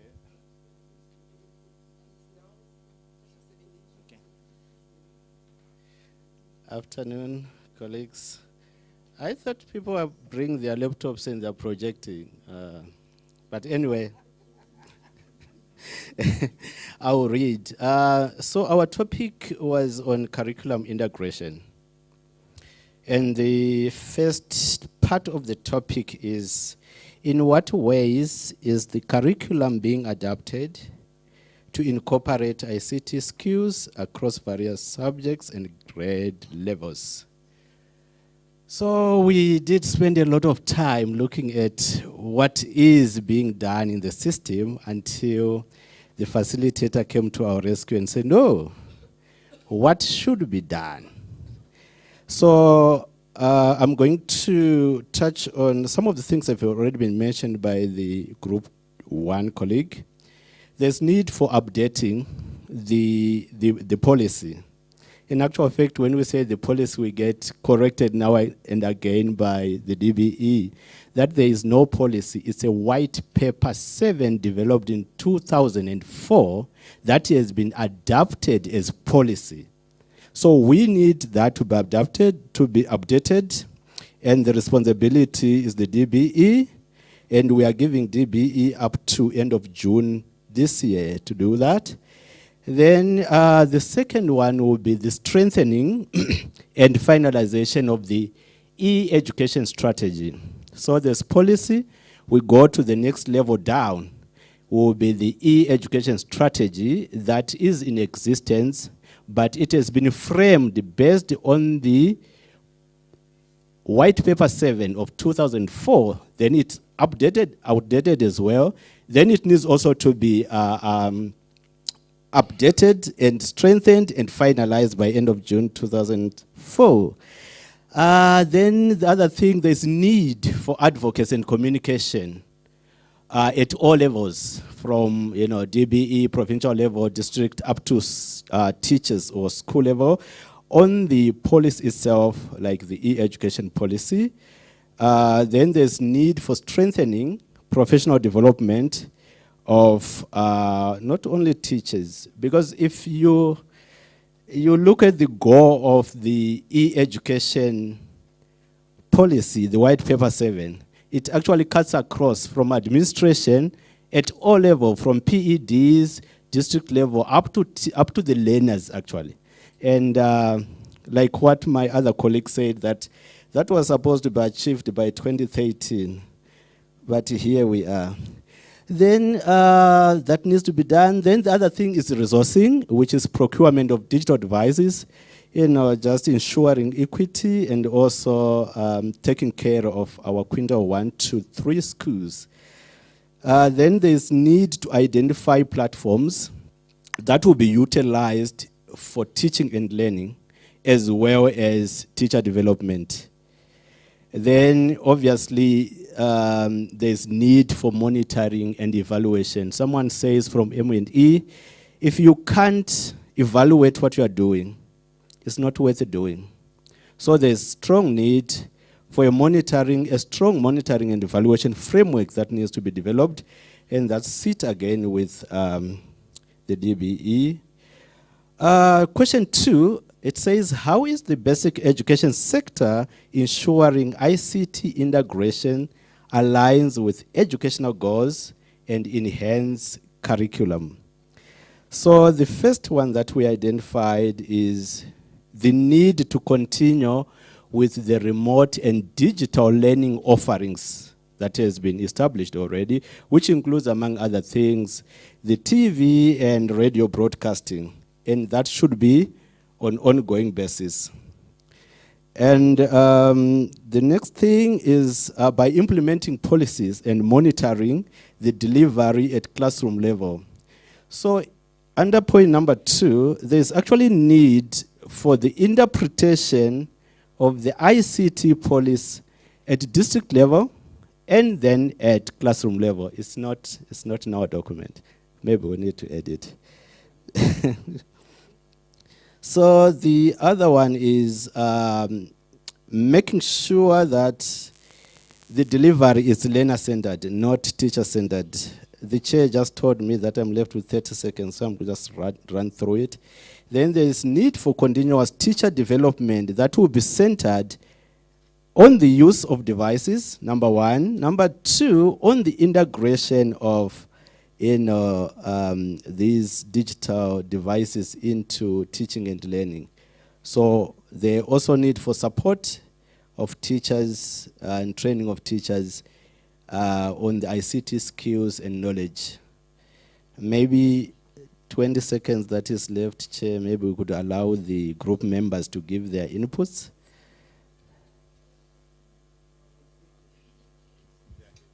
Thank you. Thank you very much, colleagues. We really appreciate that. Group 4, who's presenting for Group 4? Thank you.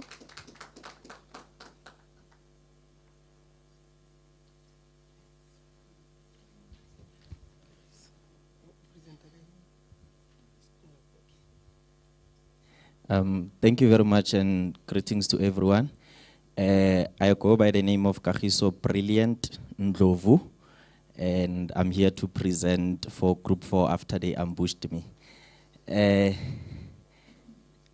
To be honest with you, colleagues, our approach was a bit distorted until we got assistance from the facilitator. Hence, we don't have really much of resolutions.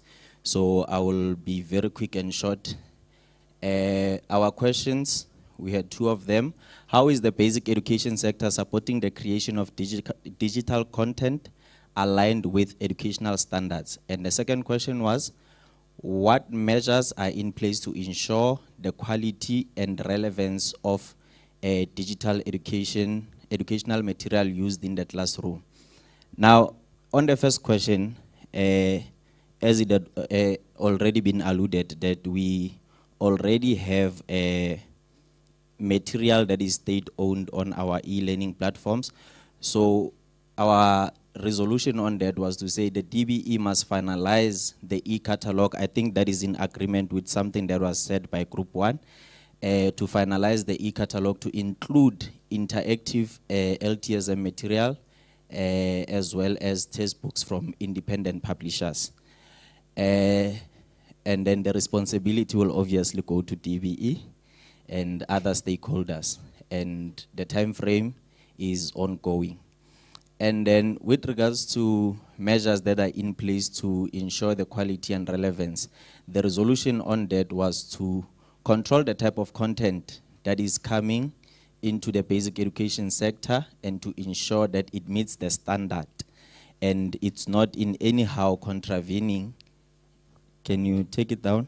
It's not in any way contravening with our constitution and other policies. And then the other resolution was also to version so that we can cater for diverse audience. And the responsibility also goes to the DBE, and the time frame was immediately. Thank you very much. Thank you, colleagues. Let's give him a round of applause. Group 5, we don't have. Group 6, you're doing 5. I will give you time, yeah. Let's take Group 6, yeah. 6 minutes.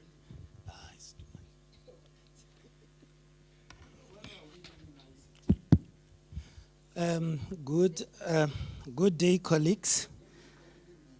Yeah, so we had 2 questions. Is it 6 or we are 7? Community. Yeah. Oh, sorry. My apologies. So we had 2 questions. Number 1, how is the basic education sector involving parents, communities, and other sectors? So we on the positive side, we realize that there are lots of things that we are doing. We have broadcasting, we have platforms, we have URLs, reversed ones, we have provided ICT gadgets to schools. But the main challenge that we identify is awareness. Our schools are aware, our communities are aware of this. So our recommendation, and the other issue that is also common, is theft. You put your broadcasting equipment, you install them today, tomorrow they are gone. So we are recommending to DBE that we have awareness programs or advocacy programs that have to be regular in the 2024-25 financial year. We also recommend that the platforms or the websites that belong to ourselves be updated regularly. Sometimes it takes long for them to be updated, be it nationally or provincially. So we are recommending that updates be done regularly. And lastly, this one also goes with the previous one, where learner materials should also be updated regularly. And we are saying let us focus on the coming financial year. So in terms of partnerships that are in place, we are saying the department is signing MOUs or MO service level agreements and the like, or agreements or understanding. But we are saying let's strengthen the monitoring thereof to check the impact. Sometimes we have this partnership, they run on their own and we are doing other things, but we don't see the impact. We are saying let us have monitoring and evaluation of those programs. And the other issue is you find that partners going to the same audience. You find this one targeting Maswime Primary School, the other one comes to that. So we need coordination and synergy, and also with programs within ourselves as a department, we need also to have coordination. Those are the two recommendations on question number 2. Thank you. Thank you very much, colleague. Cybersecurity. Yes, from the group there's an addition.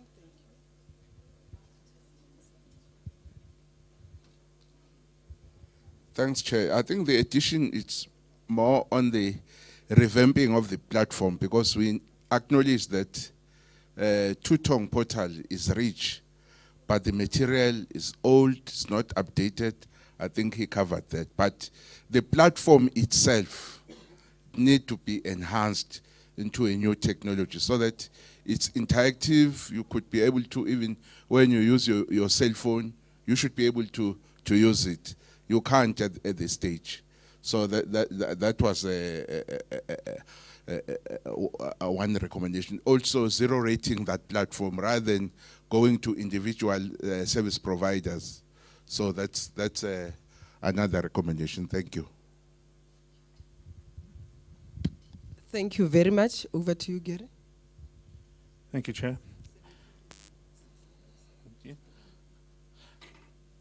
I want to, my name's Gary Hodson. I'm here representing, I represent Mustec. I want to preface my remarks with, our group was made up of only 4 people, none of which were from the Department of Basic Education. So please evaluate our feedback based on that, and I'm certain that we'll be able to take.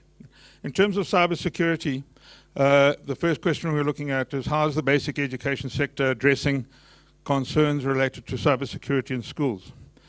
Again, like most of you, we discussed initially a lot of discussion around the current situation and challenges that we face. As you know, when it comes to cybersecurity, for anybody, let alone education, it's a moving target. And we had Zhao in our group, and he showed us a report.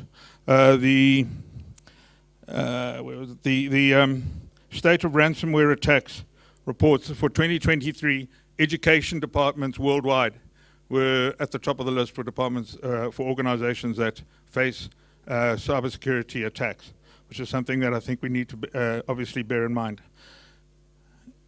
After the intervention of the facilitator, I think that certainly from our point of view, what we've looked at in terms of the frameworks that are currently being used by the department at a provincial and at a national level, all of these frameworks obviously need to have need to be evaluated and tested to be reviewed from a cybersecurity point of view on a regular basis, particularly when it comes to things like data sovereignty, federated learning, and those sort of things.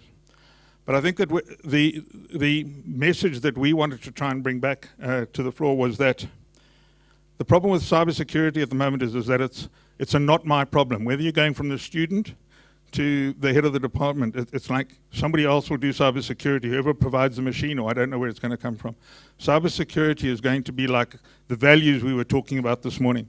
Cybersecurity has to be a part of what we instill in our children. We teach them how to cross roads safely.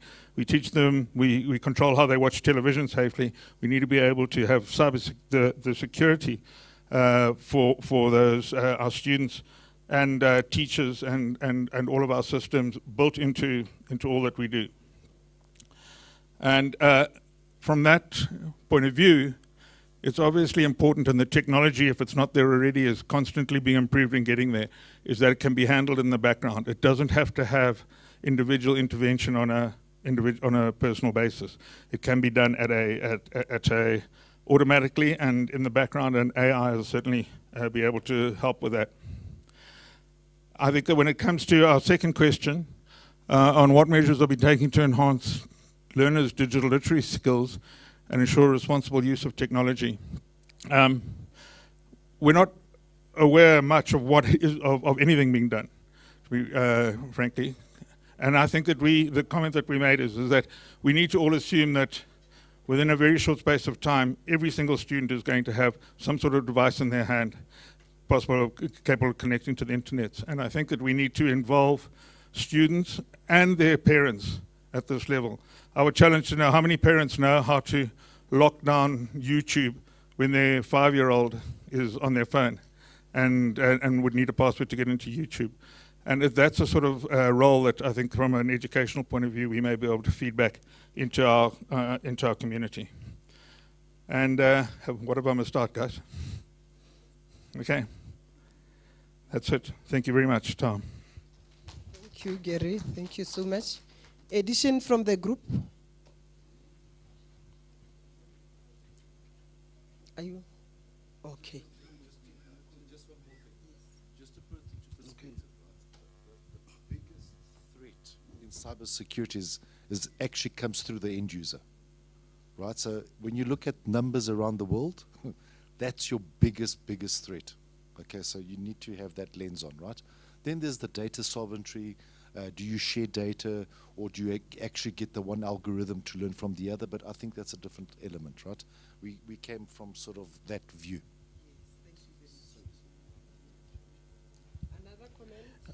Another thing that the measures that can be taken is that we must also insist on POPI Act to ensure that no information about the person,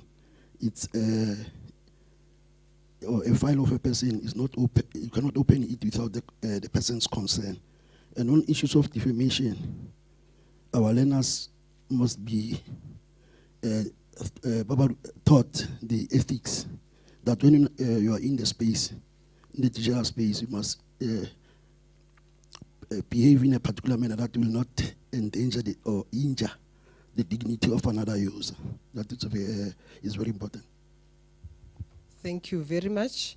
And then we are now giving over to the last group. Am I right? 5 and 8, yeah. We are going to give you 12 minutes. Thank you. Over to you. Okay. Thank you. Can you take it to number 5, Doc? First. Who's operating?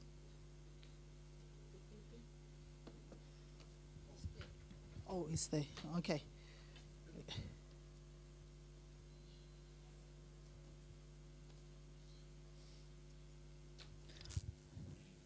It's gone now.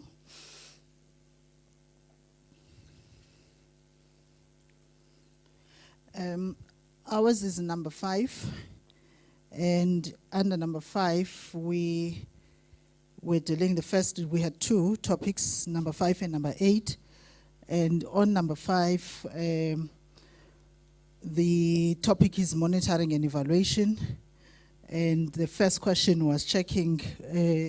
I need to enlarge. Where was he? His backs. Let me just enlarge a bit on my side. How does basic education sector monitor the impact of ICT integration on student learning outcomes and teacher effectiveness?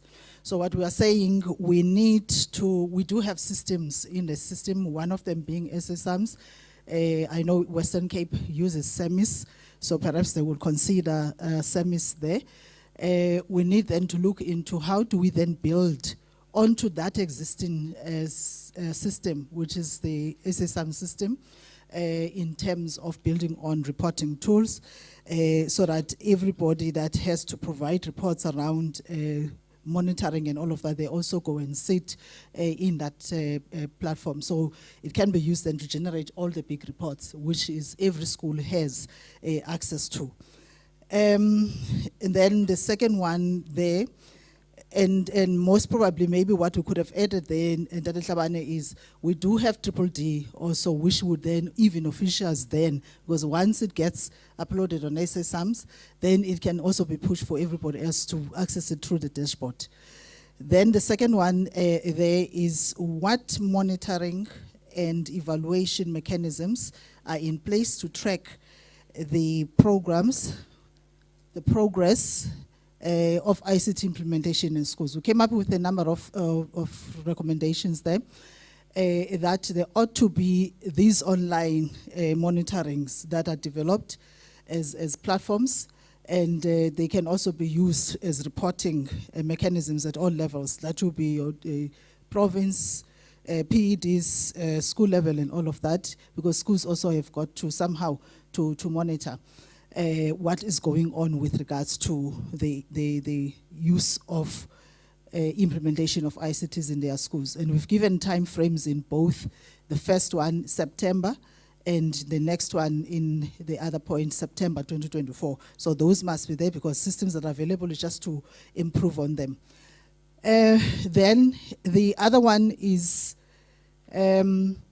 what monitoring and evaluation mechanisms, on that one. The third one is gather information from partners, districts and schools in the space of ICT on all their rollouts that they have been engaged on, so as to be able then to report nationally and provincially. And we are saying the PEDs and are the key and also relevant stakeholders or partners. I think this got updated to get that because we corrected something there. Right, can you go to number 8? I think that one talks to cyber security. Number 8 is talking on feedback mechanisms and continuous improvement. That was the topic, and the questions are as follows. How does the basic education sector gather feedback on effectiveness of ICT integration from teachers, learners, and parents? We had a bit of discussion there around the parents because parents don't have access, especially when if we talk SSAMS. So we then said, okay, if that's the case, let's explore what's available in the system in terms of the existing platforms, and in particular that are having maybe online reporting, or we look or see to it that there are online platforms, then that will be then further developed. But we are saying there must be a parent management system that can be pushed through an app, and then parents can just give us feedback, and then that information gets generated and would then be interfaced with that reporting that sits on SSAMS, and eventually then onto whatever other platform, being DDD or so. The same with the learner, because the learner may not have access directly to SSAMs, then a management system. We are saying, we're not saying it must be like individual, but all of this must come together in one point in terms of accessing feedback with regards on the implementation, because learners, of course, it will be different questions that are asked from them as to what the parents are also being asked, and that informs the system. But for the rest, it must then be, if you can move up, the rest then talks to the modernizing SSAMs.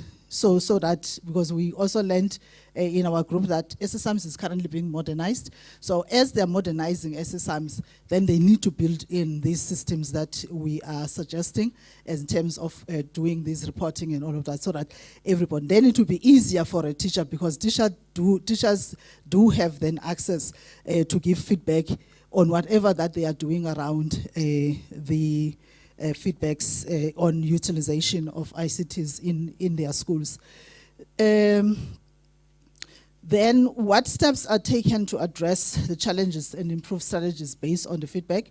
We're saying importantly would be the interdepartmental planning. It might be happening in small corners, but it is not really something that is out there. So it should be formalized so that it touches on planning, it touches on implementation, it touches on the actual monitoring and the evaluation, therefore, of all the ICT rollouts they are engaging in, whether nationally, provincially, and even districts at times. But importantly would be that there is then that interdepartmental planning. We further, I think when this gets updated, because I understand this one has been downloaded, so we added another point there that says this must also be managed in a central management system of some sort, because we can all plan. There can be collaboration of planning happening through a system, so that you don't have to wait sometimes for whatever meetings that will be done. So an online platform has to be developed then so as to access all the planning, also all the data from monitoring, all the data from the processes of evaluation that we have been engaged on. I think that is all that we could cover as group 5 and 8 in one. Thank you so much. Thank you, Mekota. We really appreciate. She's the last one. Can we give her another round of applause, please? Thank you so much. Colleagues, we are going to open for general comments on all the presentations. Thank you, ma'am. So I'm Hema Hariram from NATOSA, and I'm from, it's a teachers union, and there are 5 teacher unions, and we work together in a group called NCAT with the DBE and PEDs called National Curriculum and Assessment Task Team. So, plus I am the coordinator for the teacher unions in terms of the work we're doing. So what I've noticed is, I don't know where the fault lies in terms of some of the questions. Maybe it's at the advocacy issue.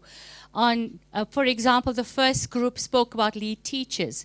So we're busy, this is our 3rd year as joint teacher unions, doing the rollout for digital skills with Intel, what Zhao presented. We are rolling out, we've trained, of the 22,500 teachers that we trained in 2022, the same number in 2023. We're going to do another round. All 5 of us, we all did digital skills and coding and robotics. So we've trained 45,000 teachers who have that skill already. And then we did other programs. We used other entities, not just Intel. We did Karen Wallstra, Lego, the Grayling model, which is from NMMMU. So all that covered digital skills. They're there in your provinces. We've worked. So that doesn't seem to be, of course, you wouldn't be aware of it. So we do have lead teachers across the country, but we need to now try to find, and when we are presenting, we need to bring the units closer. ICT unit, Mr. Shlabani with teacher development, what has happened. Then the issue of SASAMs. SASAMs is being rolled out, is being so-called modernized. What it's exactly, I'm not sure, but they're trying to look at the aspects on the DDD and try and have some alignment, but that's work in progress.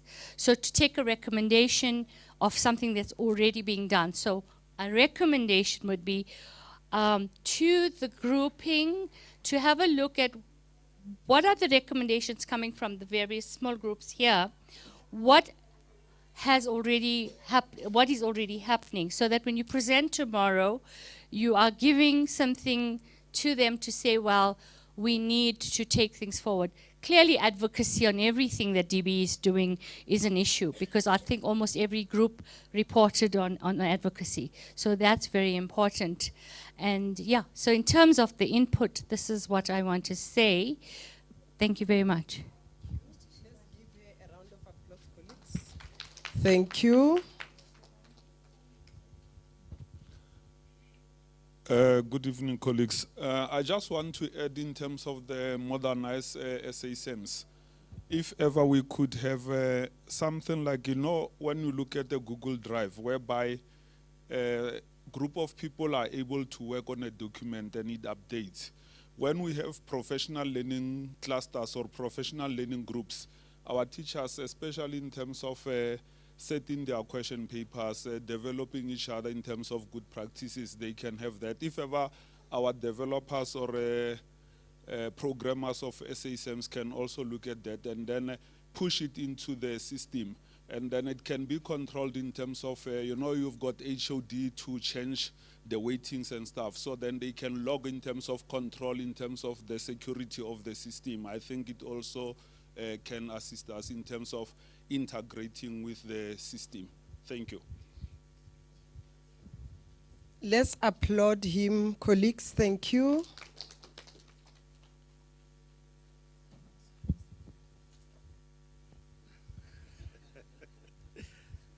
Good evening, colleagues. We appreciate the presenters who presented.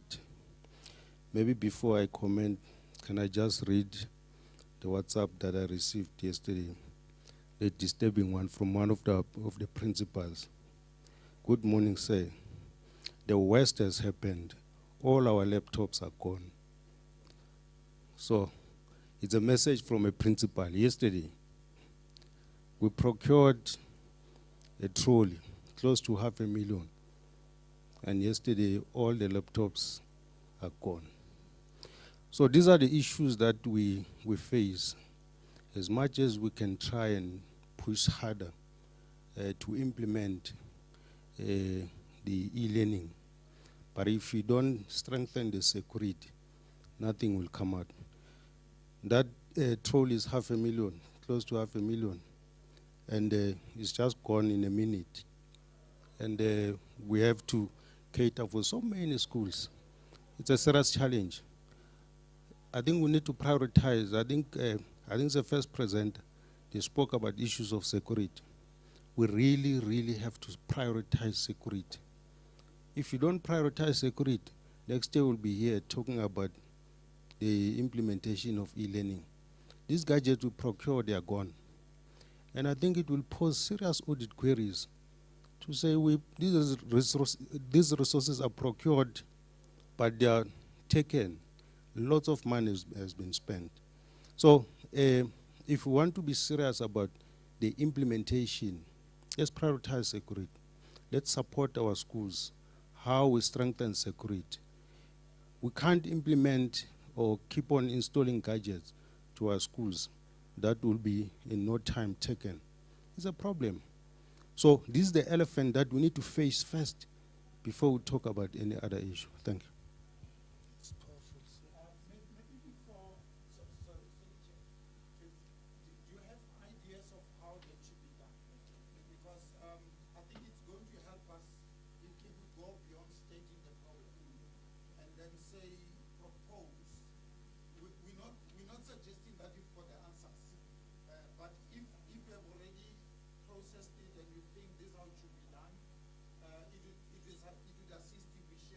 Rather to say, include the following when it comes to this.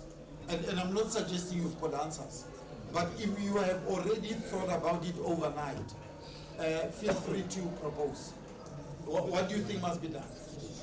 Sorry, I'm still the chair of the session. I will still control who's speaking. 1, 2, 3, 4, 5, 6 in that order.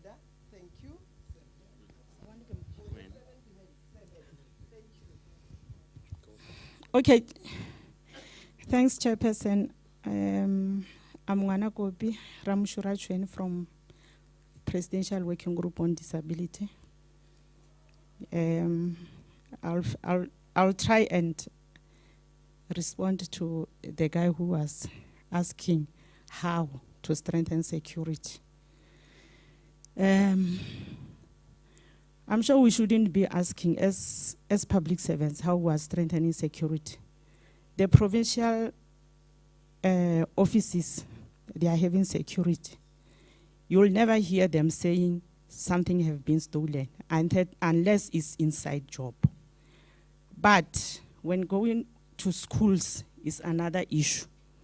So what is applied at district level should be applied even at school level.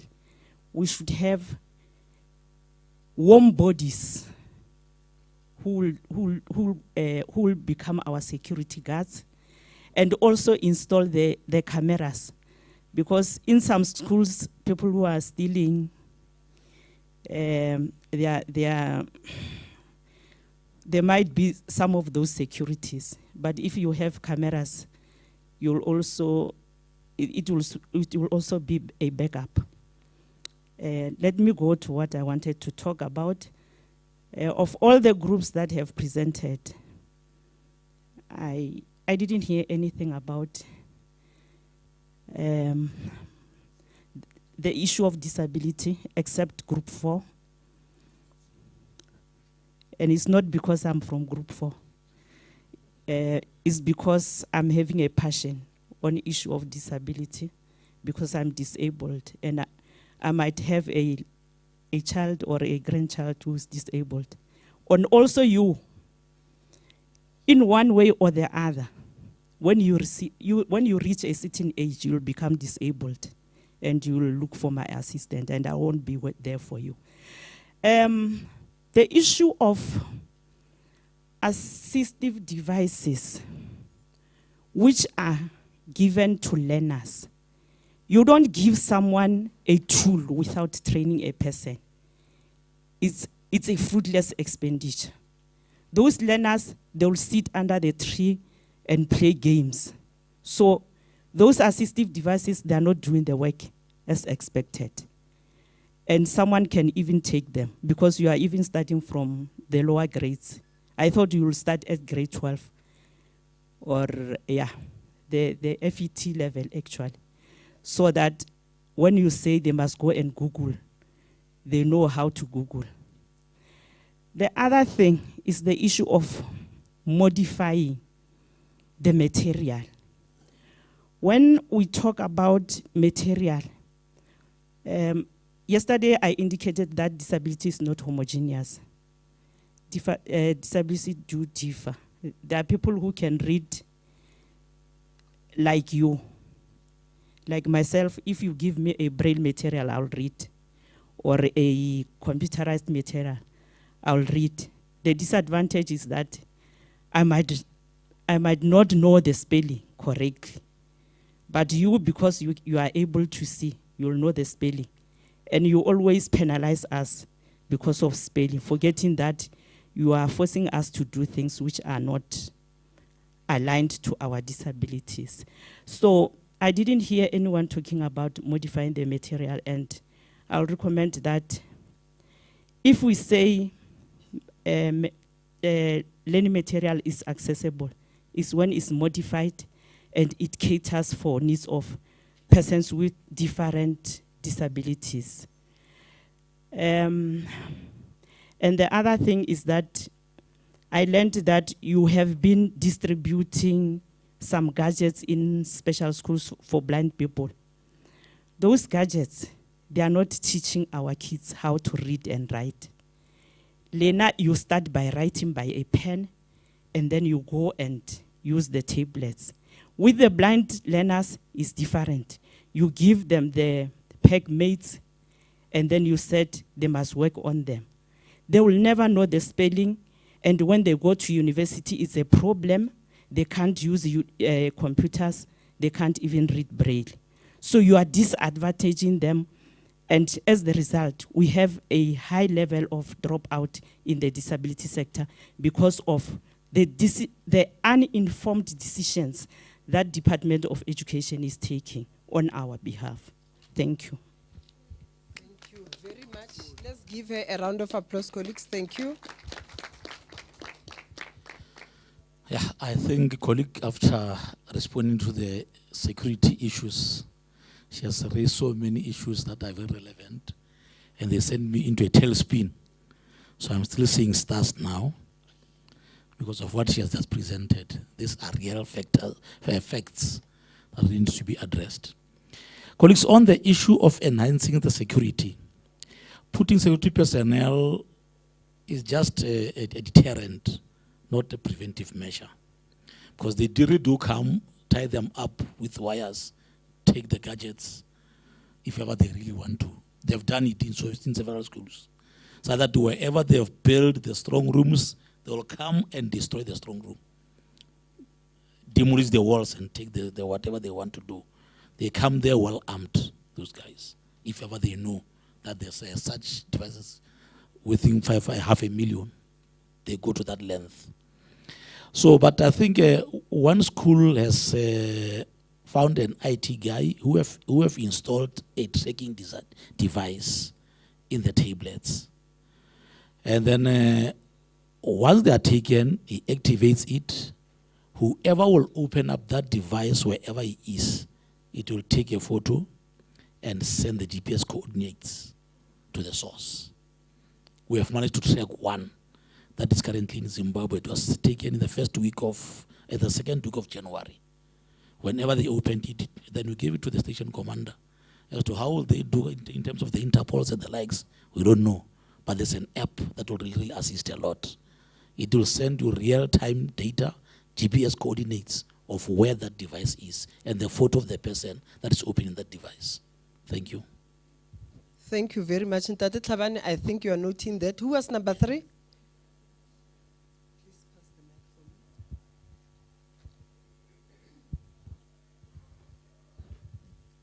Thank you, Chair. I'm just going to comment on a few things. One is on what a colleague said about the department having a shared drive like Google, where teachers can work together in setting exams and all that. And I would like to just indicate that this should be really carefully looked at because we cannot, the department cannot use Google Drive because it doesn't belong to them. Google has access to all this information. So if it is a drive which needs to be used, it used to be owned by the department, and any third party can be given access by the department. Those are security issues which needs to be there. But a suggestion of having a shared working space is quite good, but the issues of who has access to your data is very important. On the question on getting feedback on whether the interventions are working and all that, what I missed was really data mining from the systems of the platforms we have in the DBE. We have platforms, but there is no learner analytics because whether we are teacher, professional development, or what, we are educators. We are learners or students at that moment. And those platforms should have analytics which can tell us how students are faring, whether they are actually participating, what needs to be improved. We can learn a lot from mining just data from the system, and that can be used as part of the feedback loop. There was a group which was talking about content development to be done. And what I need to add on that is that I would want to see the development of open educational resources which are accessible to everybody and can also be accessed by anybody anywhere in the world. Because it's not only in South Africa where we lack relevant contextual materials, other people in the world lack the materials, and they can use what DBE has developed as OER and adapt them to suit their own environment. And those are issues to do with social justice. And social justice is a global issue, not just a South African issue. So yeah, I just wanted to add that. Thank you very much, Chair.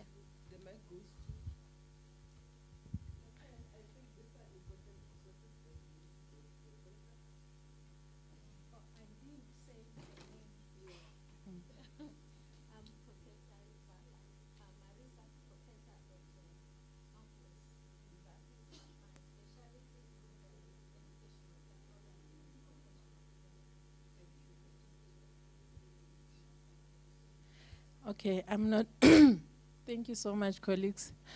I'm not sure if I should share what I have after learning about that app that can track, that tracking device. But I'm just going to share what we've done. I'm Spegapi. I'm a project manager for the Rally to Read with Read Educational Trust. So I'm just going to share what we've done in terms of the resources that we provide to the school. We're looking at security. This can be relevant in other setups, but it might not be relevant to other setups. Like we work in villages, we work in townships. We've been struggling a lot with the issue of security because we do provide projectors to the schools and we also provide laptops. So what I said earlier in the morning was that we involved the community. Without the community, it becomes very difficult to track because most of these learners, the people who steal, they are from the community. The people know them. So the benefit that we saw was when we hand over the resources, I think one group talked about, the one that was looking at communities, making the community aware and letting them take ownership. So in our program, what we have in our project is we have community workshops where we invite parents and we say, this is what we've delivered to your school. It belongs to you. How are you supposed to use it? How are you involved? And they take charge. And as I said earlier, the SGP has taken leadership there. They even give us advice. They tell us, if you are going to buy this, this is what you need to do, because this is their area. They know the area very well. So I believe that strengthening the relationship, collaboration with the community will help a lot. And we start with the SGP, strengthening the SGP, informing them, giving them that power that these are your resources because the school belongs to you. Then that reaches the parents and the community as a whole. And then they bring strategies to the school. Thank you very much.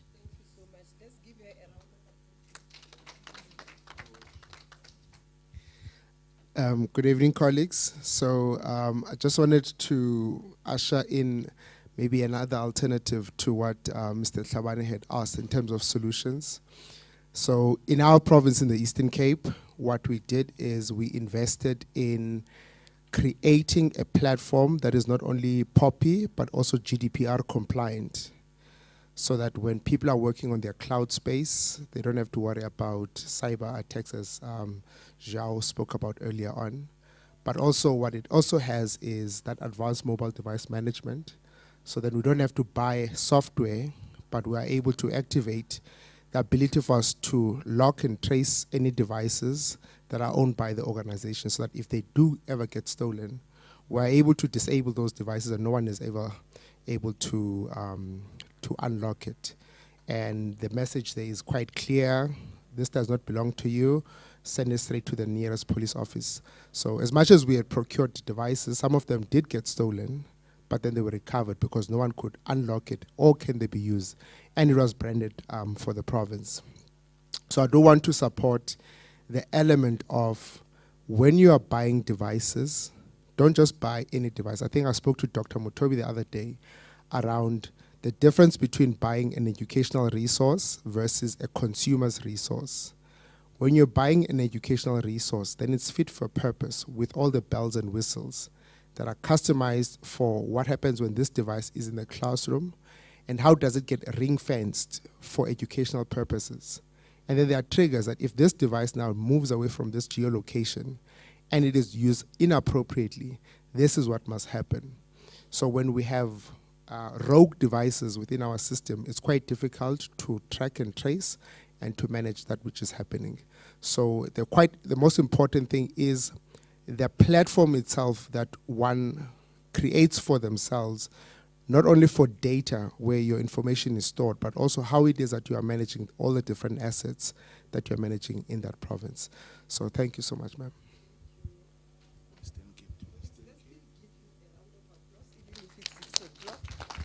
Thank you. Thank you. I think Mr. Stofile covered me on the type of a device that we are exploring as a province, and how it's going to be safer and easier to trace. So that's what we are currently deploying. But then there's a question that I raised in our strategic planning, Dr. Hlabani. Because remember, we are starting this rollout. It's not so many financial years now having started to roll out the type of a device that we are doing. But there are schools that already had. But one of the things that seems to be striking and appalling in the system is the fact that departments or the department cannot ensure whatever that goes into the schools. So that's, I think that's part of the PFMA. Or so, but I don't know how that can be looked into, somehow. I know it might be costly to manage that, but it does help because we have learned also in schools that experience some burglaries or a school band. Dada Kavuma would know one school lost all the devices that DBE gave, but they were able to be reimbursed those devices with the school on their own, in short. And they were able then to get back all what was lost. So it is something, another route that can be explored. But I think that group that was dealing with community mobilization is also very important because those assets that are, whatever that is in the schools, communities should take a role. What the trend that we're currently seeing in our townships now is the community forums that are guarding schools jealously. We've got also a program with a partner. They give either two computer labs in that school, Click Learning, but also what they bring in is another element of security in terms of, yes, they get insured, that's fine, but also the tracking and the tracing on what goes on in a school. They link that with a security company. So a principal, wherever he or she or whoever that have access to that system is able to see immediately that there's something going on, and with a push of a button, whoever comes in to try and check what's going on. So it's things like that, which is then your surveillance and all of that is linked with that. Very simple solutions that can come as a package as these things get deployed in schools. So just bringing in those things as suggestions and all of that. Thank you so much. Thank you so much, ma'am. Let's give her a round of applause, colleagues. Then before I give to you, Ntate Hlabani, let me give. Thank you. I'm going to try to be very quick. I'm Henry Kavuma from the Department of Basic Education. I think for me, in question number 1 and I think question number 4, the key word there is equity. We need to look at equity. The other thing that I wanted to comment on is that the recommendations that we make here actually should be taken seriously because the recommendations that are made in this subcommittee actually help the officials, both at a provincial level and at national level, to actually motivate for funding, okay? So if we, and budgets. So for most of the things do not happen because they don't have a budget or they are not funded. But if these recommendations are made, then you are able to write to the Director General and ask for funding. You motivate for that funding because it is a recommendation from the Commission. Then the other thing is that it also helps officials in the department, whether provincial or otherwise, to actually lobby for those services or those products. Now, I wanted to add on something towards, in maybe question 1, I wanted to indicate that when we speak about connectivity, providing connectivity, I think we need to align it to the policy that is the SA Connect. Because it's one thing for us to want connectivity to be completed next year, But it will not happen because there is a policy, and that policy has targets and has bandwidth. So it's better to align it. Then you can be able to motivate for that to happen. But if it is outside the policy, then it is an uphill battle. That's one thing that I wanted to comment on. The other thing that I wanted to comment on is that I wish that the Commission could lobby or recommend for the development of a national educational network. You see, when you go to university, every university student that enters a university, he's got the same bandwidth, he has connectivity everywhere, but it's not in basic education. Why? Because we don't have a national education network. Our kids should just have a password. Once he enters the school, puts in the password, he's connected. And same bandwidth. I said the important thing is equity. Some schools have got 10 megabytes per second, others 100, others 50. There's no equity. But if you have a network, then there is equity. So it is something that we should look into lobbying or recommending. Then the other thing is that I also wanted to suggest is that we should not just say we want devices in our schools. It's not enough to say that. What ratio? You will go to a school and one device, the school has got only 20 laptops, and has got 2,000 learners. What is the ratio between the devices and the learners? At least you should recommend a minimum to say, no, schools, learners, they should be, when you give devices, at least there should be a ratio of 1 device per 10 learners. You have to be realistic. 10 learners or 20 learners. So there should be a minimum ratio. Not just say, give devices. We'll give 20. When there are 1,000 or 2,000 learners, you will say, you will indicate that the school has devices. But actually, when you look at the reality, there is 1 device per 100 learners. They are all sitting around 1 device. So we should look at the ratios. That's very important. Then also, we have already talked about the issue of the transversal contract. It would be very good to have a national transversal contract from which provinces buy, so that everybody is buying from the same contract. That would be that would be something that useful. Then the other thing is that what a lady has commented on is that we should focus on developing open education resources, open textbooks, free textbooks.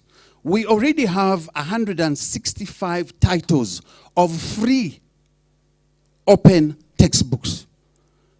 I don't know whether people know that. But the thing is that as a recommendation, I wish it was recommended, because then we can lobby for more funding to develop more textbooks for the education sector, so that you don't have to depend on publisher textbooks. Yes, you can buy publisher textbooks, but we should be able to augment. Where there is no state-owned textbooks, then you go and buy from publishers. That would save us money. That's the other thing. I'm trying to be as quick as possible. The other thing is that, the other thing I think was mentioned here is that we need also to lobby. I thought maybe it would be recommended, but I've heard it from that end, is that the books should be translated in all languages. The books are available are in English and Afrikaans.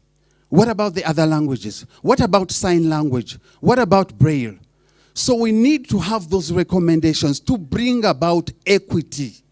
Okay, that's the other thing. The other thing is to strengthen the National Education Portal, the DB Cloud, to strengthen it. I think I'm going to stop there so that because we have time constraints. Thank you very much, colleagues. Let's give ourselves a big round of applause, because you were a very good audience and your participation really impressed me, and your patience. So what I'm going to do now is to give general comments as the chairperson of the session, and give over to Ntate Tlhabane to do the closing remarks. Sorry, colleagues, I forgot Gideon number 7. Thank you, Chair.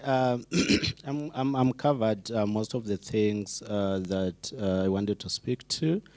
Mr. Kavuma covered me. One other element that I wanted just to check with the DBE colleagues, I think in 2020, 2021, you did a survey across all the provinces in terms of digital devices or infrastructure. It will be good if you also share that with the interested parties, especially the NECT, or put it on public where all provinces can actually access it. That would help them in sort of planning. In their provinces, if we are to ask colleagues here, in your provinces, how many schools do have devices? How many schools does not have devices? I'm not sure we're gonna get like definite answers, but if we have that document put out, then it would help in planning. Number two, I might be just skeptical about this one. 2020, 2021, when we were hit by COVID-19, DBE, it mobilized resources, financial resources through actor groups, civil society, private sector, and so on, about 84, actually more than 84 million. And that money is exhausted. That money has been used to drive remote and digital learning modalities or offerings. Content creation, the content that is on DBE website, the content that is being broadcasted right now on DBE TV is some of what the money has been used for, but now it's depleted. So I wanted to check what are the strategic measures that we are taking into place as a system to make sure that those infrastructure that we put up is not going to just fade away. But then Ms. Tlhabane said, please do not just ask questions, could you also provide recommendations?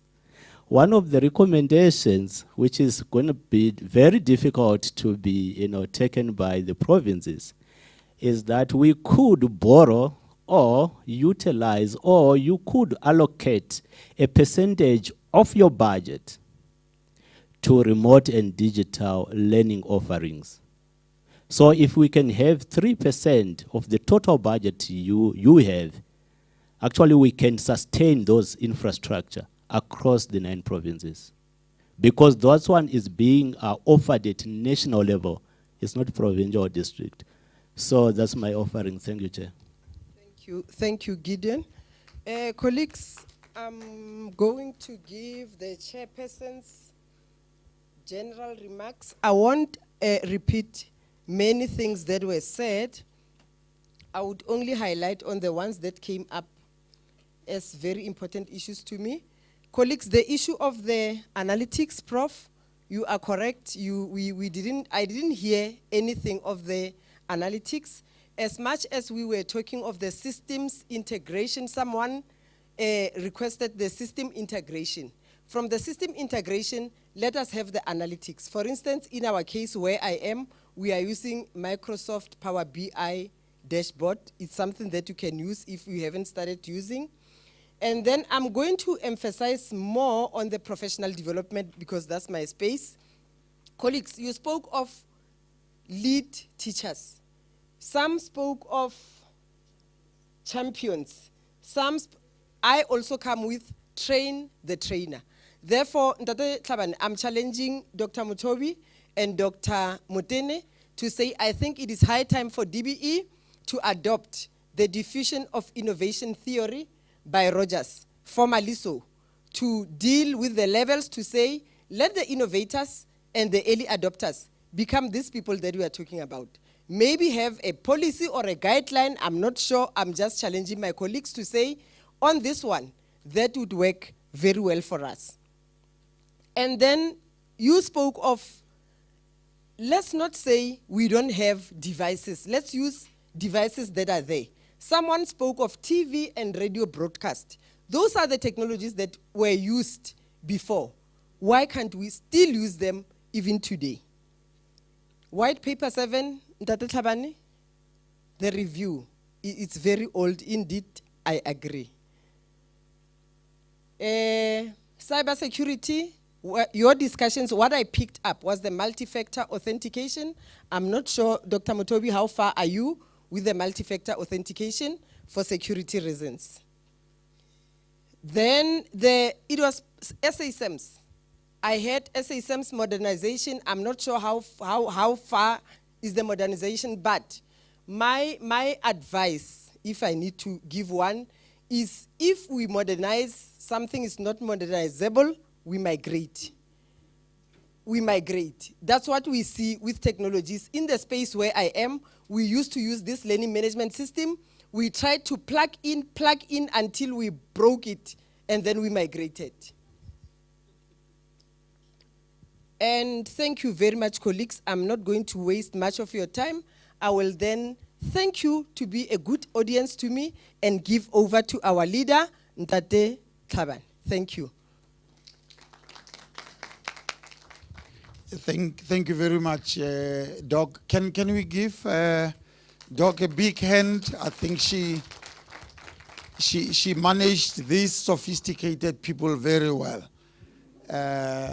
And I think it's a credit to women that a woman could take charge and lead a complex team like this so well. Hema, you wanted to share something quickly on the work that's done by the unions with yes. Thank you. It's a pity so many have left. So the lead teachers teach the teacher, etc. We are busy, this is our third year, as I said initially, rolling out digital skills, as Jia has spoken, the skills for innovation. And we still have access to the Intel platform. So I'm inviting everybody to engage with us. So the only two teacher unions did the digital, it's NAPTOSA and NATO. Just the two of us did Intel. And we can share through our professional development coordinator, who is Michelle Masupia. If you engage with me, can I give you my telephone number? And then we can link you to the provincial coordinators, and we can take it from there. Is it okay? My number's 082, if you're interested. No, it's fine. Okay, tomorrow. There's no number like that. Oh, wait, what number? 082. Zero. So 082. Sorry, 082 477 0351. And it's HEMA, H-E-M-A, and chat with me, and then I'll take you into the different provinces and our national coordinators and DBEs. 082 477 0351. And my name's H-E-M-A. Thank you very much, Hema. Yes, we've got a very sound working relationship with our teacher unions. We are stakeholders in this space together. Colleagues, thank you so much for staying the course. We said we would try to finish at 6, and Chairperson did extremely well. Did not add the hour that we had lost at the beginning, and I think she recovered about 40 minutes, which is a fantastic job. Thank you very much, Doc. We appreciate it. Colleagues, everything that he said, there is nothing wrong, incorrect, or nothing incorrect with what you are saying. And all the issues that you are raising are very real, and these are the issues that are there that we have to deal with. We have to find solutions to, and like I indicated, it's not like when you raise issues that suggest that you automatically have a solution. So sometimes you're talking from experience, but you don't necessarily have an answer to the issue that you are talking about. And an answer may come from somewhere, like we had how other stakeholders are dealing with the challenges that you are raising. And I think it points to one thing that we didn't say, but we said it not in those many words. We need to identify best practice and replicate them. I think and document them and then replicate them. I think that is what you are saying, to say, can you tell me how do you deal with this one? We are struggling with this one. And somebody stands up and says, this is how we deal with it. This is how we dealt with it. It looks like it had worked. And I think as planners, as managers, as educationists, you'd also understand that it does not necessarily mean that if a solution has worked in one setting, it will work in another setting. A solution that has been proposed, that it worked when we did this, it does not necessarily mean when you take it to another setting, it will work there. But it is worth trying and see whether it will work there. It might work. Colleagues, what's going to happen now is that there's a team that is going then to consolidate, and I like it because then you use the power of technology of collaboration, using Google Docs, seeing everyone, and in our team, the facilitator came and said, hey, somebody says you are working on their space. And he said, no, but we are working on our space. How do they say we are? But there's the beauty of collaborative technology. There's a team that is going to take everything that you have said. And I also saw when you were making comments, they were voice recording you, so that they don't miss anything that you were saying. That while you are going, they'll be sitting down, playing over the tape, so that everything that you said, they are able to incorporate in that. And the incorporation may not necessarily happen now. So tomorrow, if you don't see anything or some things that you said and are not reflected in the final document, it doesn't mean it has been completely lost. It is there, it is recorded, and that we will see how we bring it back. Even after, the plenary and the Lekgotla has adopted the report. One thing that we are learning out of the previous Lekgotlas is that our recommendations needs to take a simplistic approach. In 2015, we got into the Operation Phakisa Lekgotla, and we came up with high-level, big plans and all that. And they did not get funding. Because the costing that came with them was just outside of what basic education could afford. And we have learned as we go through that the simpler you are, the better. And for me, the proposals that came here are moving in the direction of come with simple things that can be done. That you can come back and report that we agree that you are going to do 1, 2, 3, 4, 5, and that we are able to do it.